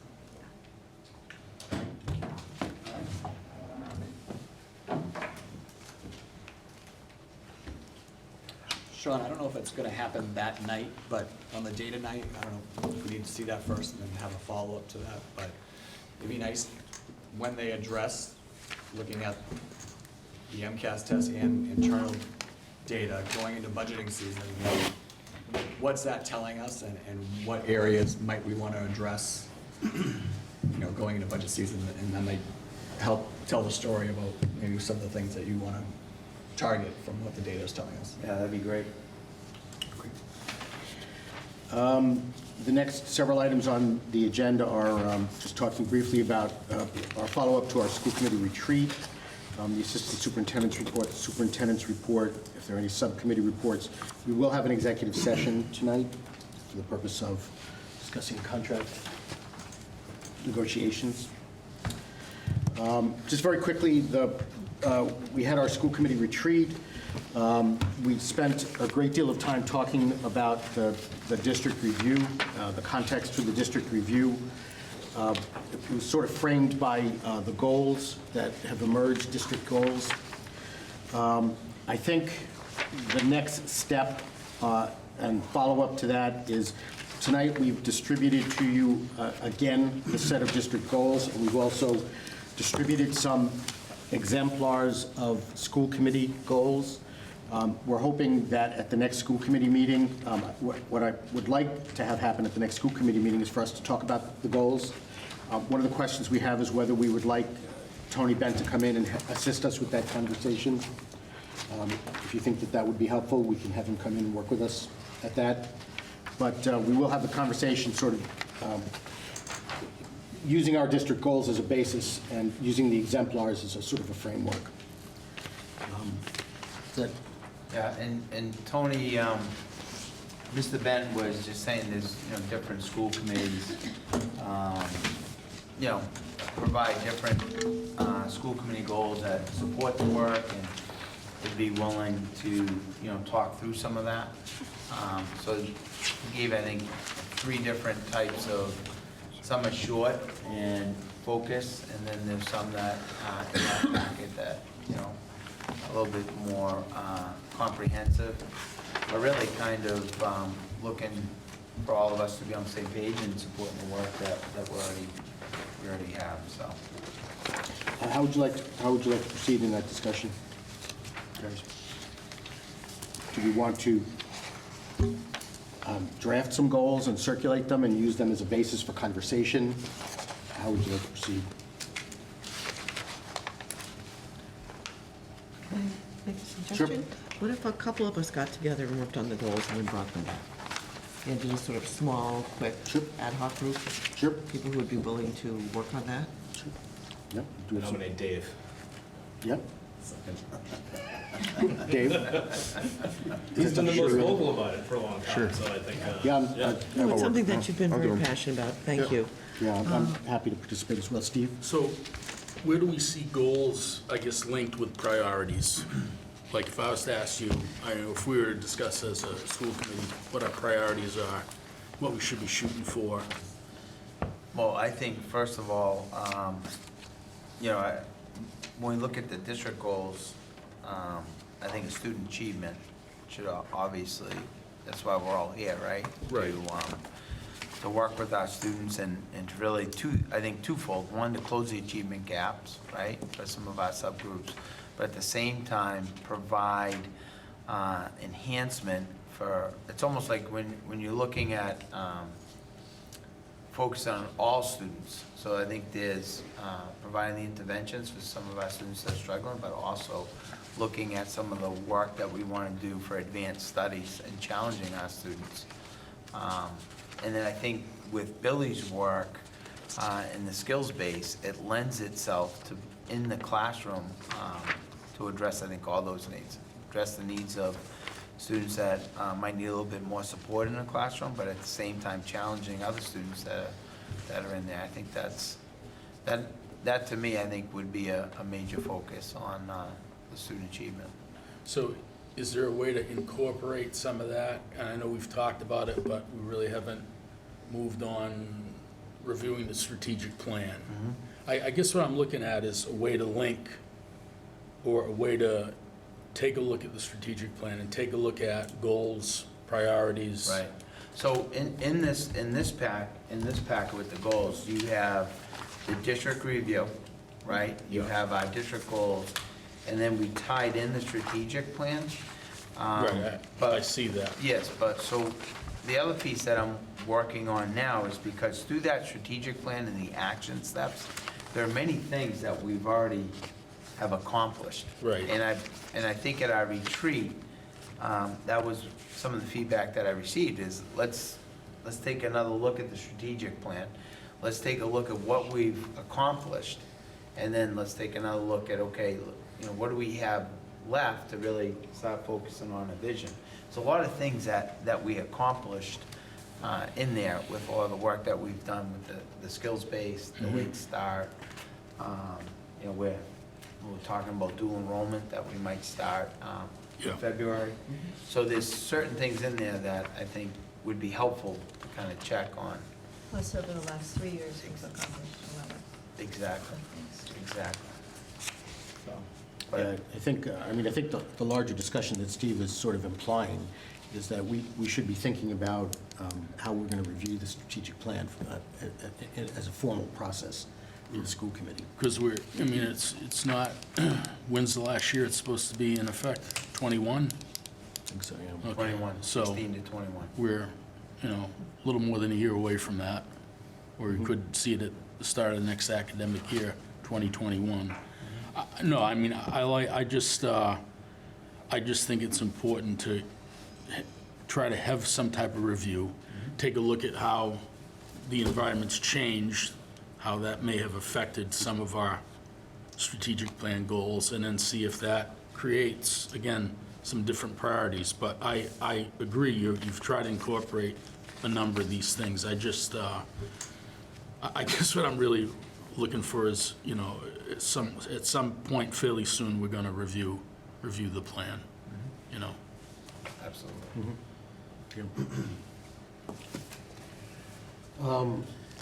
Great, so. You and Dave?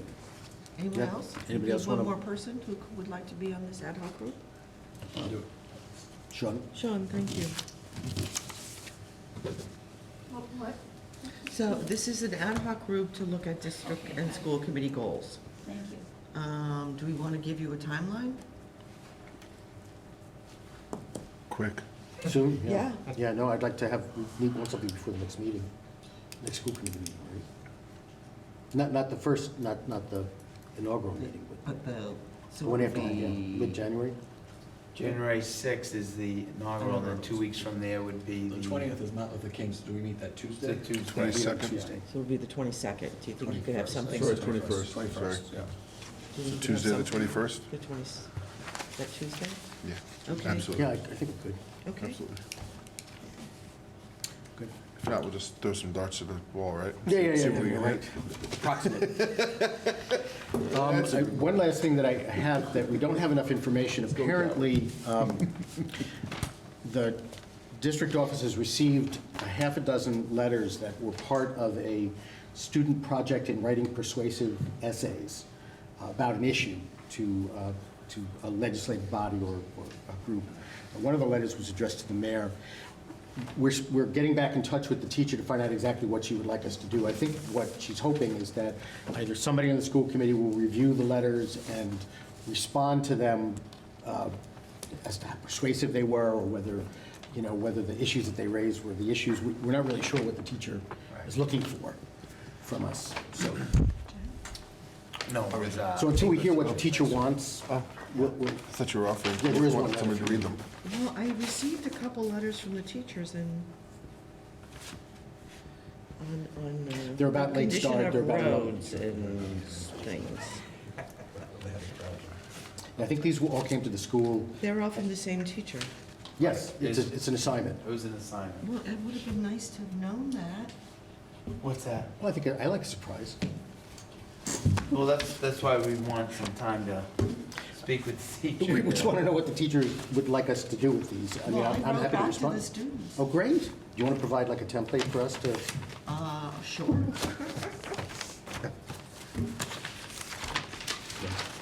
So as soon as we hear from the teacher, what the teachers expect us to do with So these. these are going today? You just wanted to look at it, right? Oh, I thought you wanted somebody to read them. No. I'll be happy to read them. Good. Uh-oh. Even better.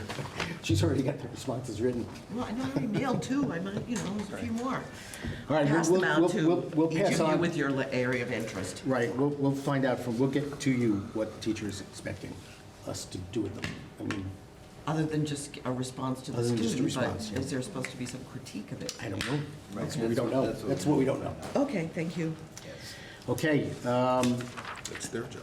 Assistant Superintendent. Thank you. So we're moving forward with skills-based teaching, learning, and assessing, and we've been doing a lot of collaborating recently with Billy Donegan, and she's going to be coming back to the district the week of January 13th through the 17th.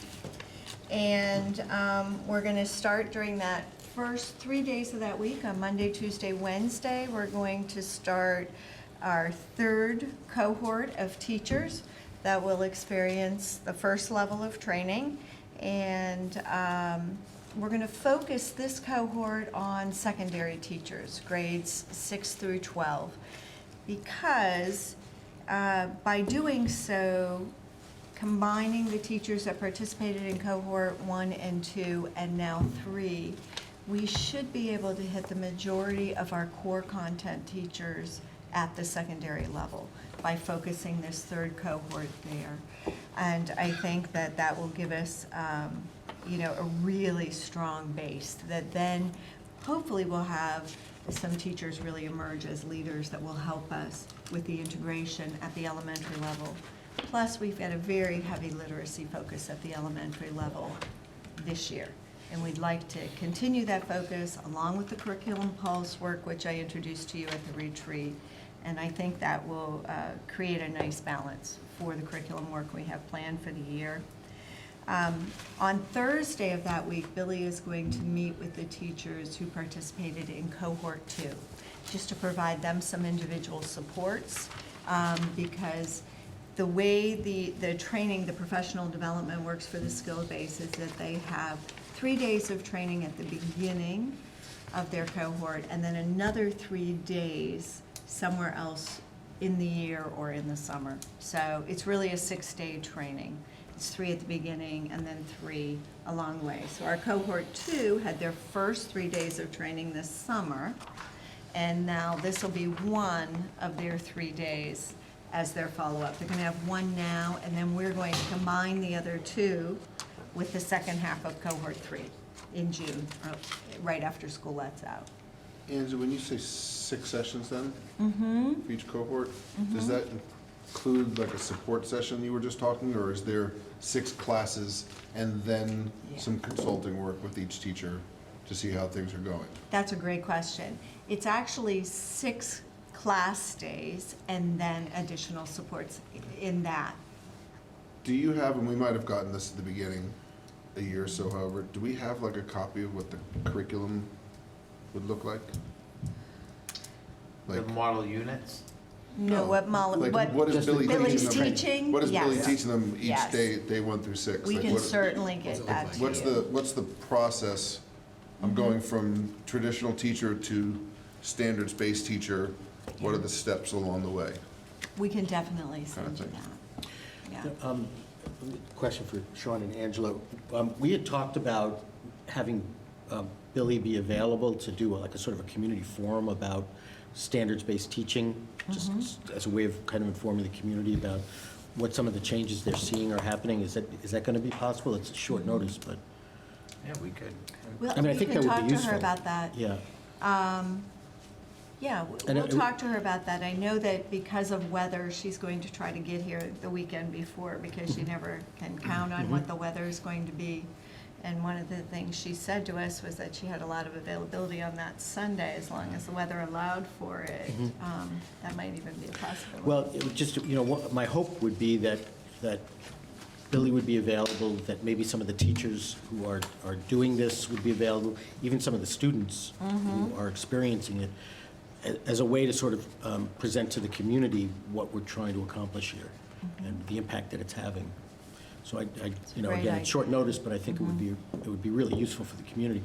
I would hope that the community would turn out, because it's a real opportunity to see what we're doing. Would you host a forum like in this type of setting? Sure, yeah, here or the Knox High School, high school auditorium or the Knox. That's what I would hope for. Or like the Knox Library. Knox Library could be, yep. I don't want to be pessimistic, but January turnout has been a little low at our parent forums. Are you So I wonder if referencing the late start forum? specifically, yeah, but I wonder if it would make more sense to bring Billy and some teachers here to a school committee meeting, where at least we'd have it on film for posterity. at Well, a that's reference point, what I was thinking, because, instead of a separate forum. so we may have we could maybe do a school committee forum, and then, with Billy, and then we could televise, and, because you're not gonna be able to, because Billy's here that week, do you know what I'm saying? So she might, It's not a school committee. it's not a school committee, but we could have a school committee forum just in. I mean, she's gonna be back a number more times, right? Right, so maybe not this time, but next time, Try to plan. think about, just at some. No, I agree. But I still think that idea of opening it up,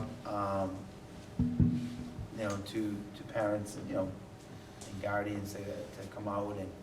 During the time she's here, Yeah. it might be a good idea, because she'll be back again right after school lets out, but it'll be the beginning of summer. Okay.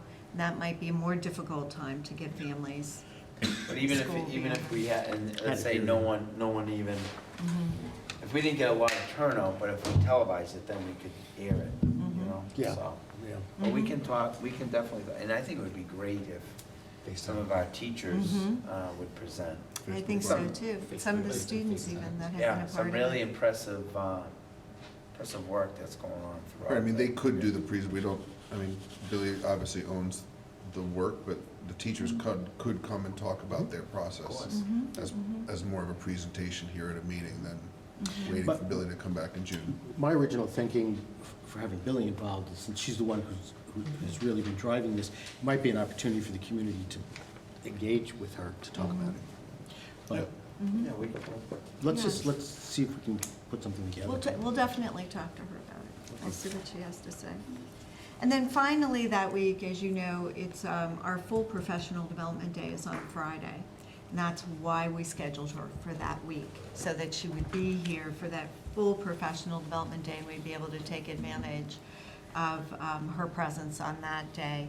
And on that day, she's going to do something interesting, which is she's going to offer a series of mini workshops the teachers can actually come to if they've been in any one of the 3 cohorts.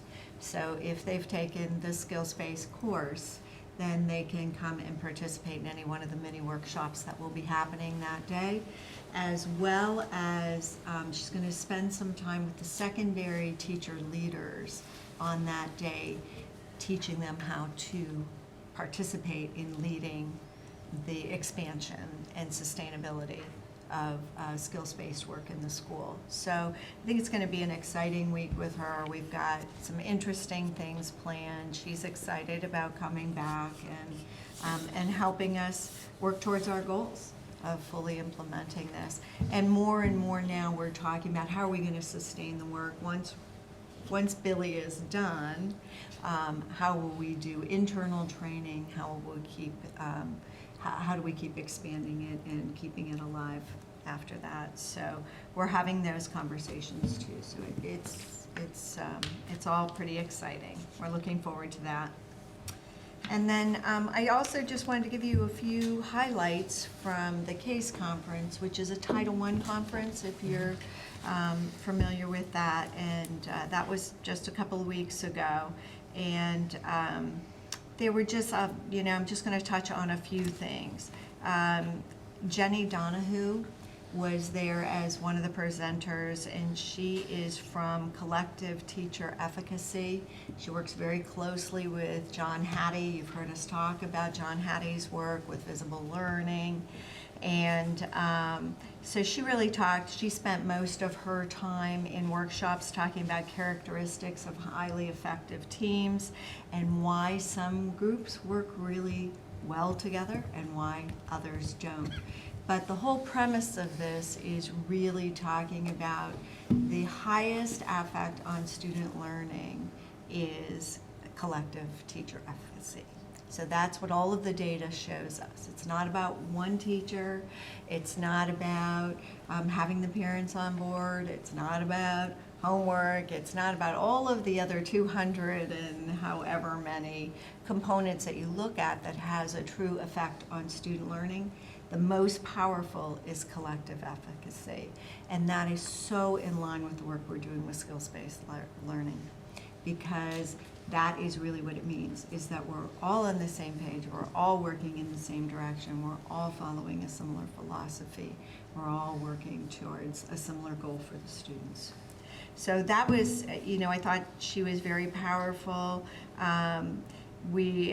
Anthony Colanino was there from the International Center for Leadership in Education, which Sean represented, and you're all familiar with Anthony, and he did his presentation on growth mindset, and he was very entertaining and did a good presentation on that. We had an author who kicked off the conference who was just phenomenal. She was originally from Cuba, and she talked about the importance of storytelling and keeping storytelling alive for our children and teaching them how to tell their stories. And she was really dynamic. And then lastly, there was an update from Washington, D.C. on the state of federal grants and where we are with the Department of Education at the national level. And that was very interesting because, right now Title I is stable at this point. Title II is every year on the cutting board, but it's hanging on by a thread. It looks like there aren't going to be major changes this year. But Title IV is getting the most attention, and Title IV is one of the newer grants, and right now it's kind of an open-ended grant. It hasn't been thoroughly defined. And so at this point, schools are able to use Title IV money towards anything that allows for educating the whole child, providing diverse opportunities for children. It's really directed at programming. And so at the federal level, they are really working to define that grant because they're afraid that it'll go away. If it's too open-ended and it's not well defined, it may go away. But our conversations are looking for a lot of feedback from schools around this right now. And by the end of our workshop, our conversations with the people who were in attendance for Massachusetts really led to an umbrella topic of equity around Title IV. And I think that there are many things that fit under that. Social emotional learning can fit under equity. The challenges we're having with English learners can fit under equity.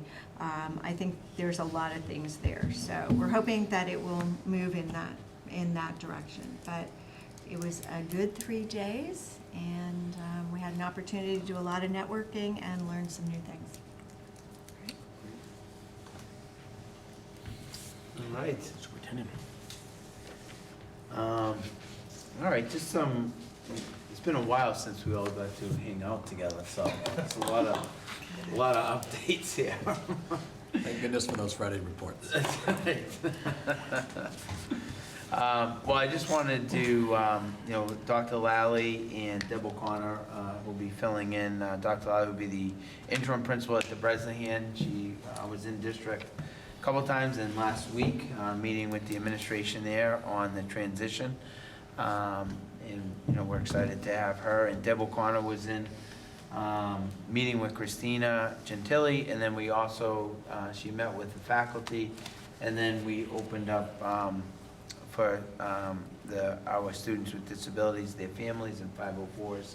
So Ms. O'Connor met with some of those parents, and you know, she's excited. Both Patty, Dr. Lally, and Deb are excited to be part of our community for the next 6 months. In the meantime, Nancy and I will start looking to advertise, I think, when we come back in January, and we feel that will be a great time to really, I think, to get a great candidate pool for both positions. So we want to be ahead of that, and we'll be formulating, you know, a little committee for both representation. So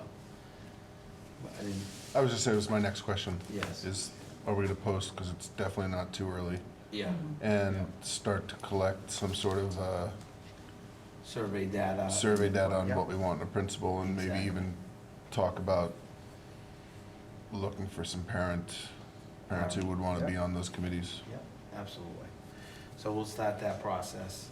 We'll advertise, and then we'll start to formulate our committee made up of various stakeholders for each, you know, each department in the school. Yeah. Weather protocols. Call Brian Kelly. That's it. We have our school committee meteorologist over there. Amateur. Never wrong. But no, I just can't say enough with Tony and the city and Steve, the collaboration and the efforts that go on. Like, for example, this weather storm that's coming in tonight, you know, we'll be talking to Tony, tomorrow, early tomorrow.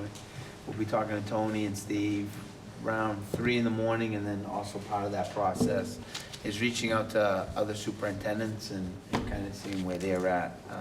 How do you do your thing, but you know, you talk to Pentucket, that's a totally different weather system. I went to a friend's house on Saturday in Amesbury, and Right. it rained, and it was like 55 degrees all day, and she still had 8 inches of snow in her yard. So now you have to call Callahan's friends too. Great, great. If you ask the superintendent, they have a different, totally different scenario, right? Right, but I think we all share like what's happening within, so.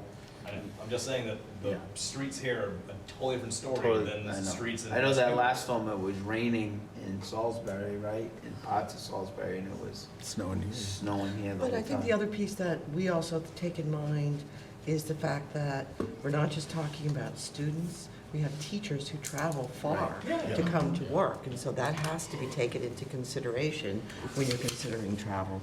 Yeah. I It's think just you that- should drive from your house to here, like.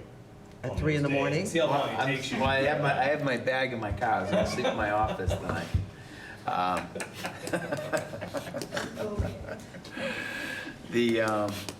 No, but I think that, I mean, these are the tougher snowstorms that, you know, it's a lot easier when you know you know, 6 to 12 inches the night before, but this one we'll have to monitor throughout, you know, and hopefully things work out for tomorrow. But I can't say enough about the collaboration with the city and Steve, and they do a lot of work at night while many people are sleeping, so I appreciate their efforts.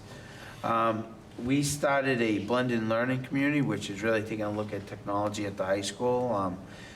We visited a couple school districts and looking at best practices with technology. We went to Beverly Public Schools for one visit, where we took a team out there. It was like hailing the conquering hero returning when we went to Beverly. Everybody was in the hallway. Students were in the hallway. Yeah, saying yeah, hello. tech thing. That's right, the old, you know. The old guard. But beyond that, it's, there's a lot of, I think, good use and best practices being utilized there. And then also, we went to Danvers High School that had a Chromebook initiative. So we had two, I think for this committee, we're looking at two aspects: best practices with the use of technology in the classroom, and then also, I think one of my goals is sustainability for the district regarding technology. So there's some different plans out there that we're gonna take a, you know, how to look at as we move forward, you know, as a district. So, and then piloting at the high school some different devices right now with teachers as part of that blended learning committee that Mr. Wolf has set up, so. Can we hear more about that in the next couple meetings? Yeah, absolutely. Amy's been sending out a lot of information about blended learning, Right. blended learning, but just kind of curious as to what we mean by that. And I bet you other people have no idea what he's talking about. Right. Yeah, for our January meeting, we'll put that on the agenda. A little. And I can give more of an update, because we just really started the process a few weeks ago. And could that include, when we do a presentation, like the why of doing that? Like what problem are we trying to fix by going in that direction? Right. Absolutely. As we go through Spirit Week and Color Day, and that was all around Thanksgiving time, just a great year, and Clippers won on Thanksgiving, which made it even better this year. Really proud of the team, and Great second half. great second half, great Turf game. field. You know, Turf field. turf field, yeah. That's the secret. I didn't give an update on the homework committee, but I can. Okay. Erin. Yeah. The homework committee, the group of staff and faculty have begun to take a look at homework. It's being driven by Nick Marcos. I attended the first meeting just to have a school committee presence there. And I have to say that I was really impressed with the quality of the conversation. And what the hope of the group is to sort of take a look at the purpose of homework, the consistency of homework, how homework is going to be individualized for kids, and they would like to develop some policies that are district-wide policies to look at homework. I think it's the conversation we've been hoping to have. They're going to be doing some survey work. The hope, I think, is that they're going to meet through the spring and then have some recommendations for the district at the end of the spring. And this work also, it's not separate from the work that we're doing with skills-based. It really ties into the skills-based work that we're doing. The sense from the teachers that I got, I mean, I learned some very interesting things. One was that the skills-based thing is really driving this conversation now. So it's really, we're really kind of primed to have a conversation now. The other thing that I learned was that the middle school is probably the place where this conversation is the most advanced, because there are a lot of staff that have been through the training and are beginning to do that work at the middle school. The standards-based training? Yes, yes. It's also the most divided faculty, not on homework. philosophically, but tactically. You have Right. half a staff on one team Right. and half a Right. staff on another team. And I know some of the discrepancies we've heard about in the past have been Team A believes this, Team B Right. believes this. There's the goal of the group is to have a unified, to have the school be unified around policies, to do this, to do homework. Are they also talking to the blended learning group? Because I think there's overlap. Because I know one thing that happens with blended learning is kids end up getting homework. Like you end up watching lessons sometimes at home, and that becomes homework. Right, you do that, you access the prior knowledge ahead of time. So instead of the teacher reviewing something you already know, it's done ahead of time. So when you come in, you're ready to go. Yeah, that's part of. So that's obviously a big piece of that. And just to clarify, Bruce, the homework committee wants to create policies, not culture and practice? It is, the policies would support culture and practice. They are talking about culture and practice. Guidelines? Guidelines. Guidelines. Really about Guidelines. guidelines, not necessarily a policy. Okay, I'm just curious. Yeah. Because that's a, I don't want to say dangerous, but definitely a slippery slope to Slippery start mandating Correct. homework practices from a school Right. committee level. Right. No, I've made it really clear that what the school committee policy would be to support what the district feels it should be doing. That's what, there's not going to be a school committee homework policy that goes beyond saying, we support the work the district is doing around homework, really. Okay. Just clarify. Yes, there's no intention for that. All right, last couple, the NEF auction. which occurred before our last meeting. You know, just a great night. It's fundraising, I think the most they've They made the most. ever have fundraised. And you know what, I mean, obviously, the fundraising is amazing. But what I really love about these events, it brings the entire community together, and it's just like, it's so special in Newburyport. This really does not happen in many other communities where people really rally behind the schools. And then also you get to, you know, talk to a lot of different people that alums and have a lot of the tradition and pride, and also the new families coming in at the same time. So it's a great event. And then just part of my next superintendent report, and I'm hoping I'll have a little bit more information on dual enrollment, but met with one of the deans at Endicott College, and I'm hoping that we'll have a course run at the high school. You know, we're looking at a sociology course for, you know, advanced studies for juniors and seniors, take advantage of that, so. To be done in the next couple of months. We're looking at February 3rd to March 30th is when the course was run. So, but I have to get all of my ducks in a row on that one. But it looks very, very promising. And I think that's all I have. Do we have any subcommittee reports?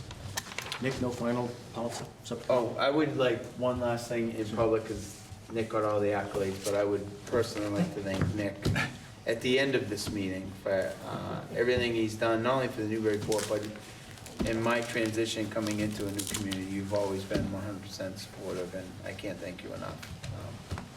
Really, really appreciate it. Can I just say one more thing? Joy and Ed didn't meet because we had the snow day, but Larry Junta's getting done at City Council, and I think he's done a great job at the Joy and Ed chair. I know 2+ years with me, but I think probably 4 altogether. So I just wanted to give Larry a shout out. I thought he did a great job there. Yeah, he has been great. Yes. He's really upped the level of communication about stuff, which is great. Do we have a motion to go into executive session with so moved, no intention to return? Second. To discuss To discuss contract contract negotiations. Second. It's a roll call vote, right?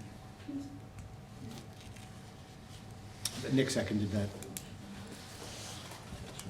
To roll call vote, Mrs. Kennedy?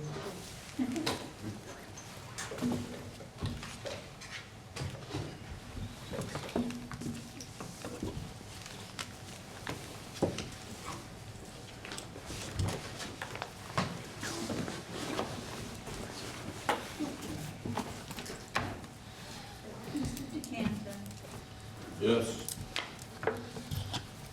Mayor Holliday, Yes. Mr. Hawkeizer, yes.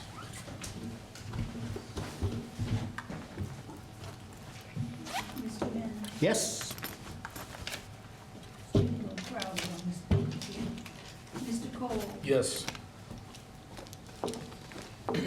Mr. Reardon, Yes. Mr. Callahan. Yes. We are semi-adjourned. Yes. I'm sorry.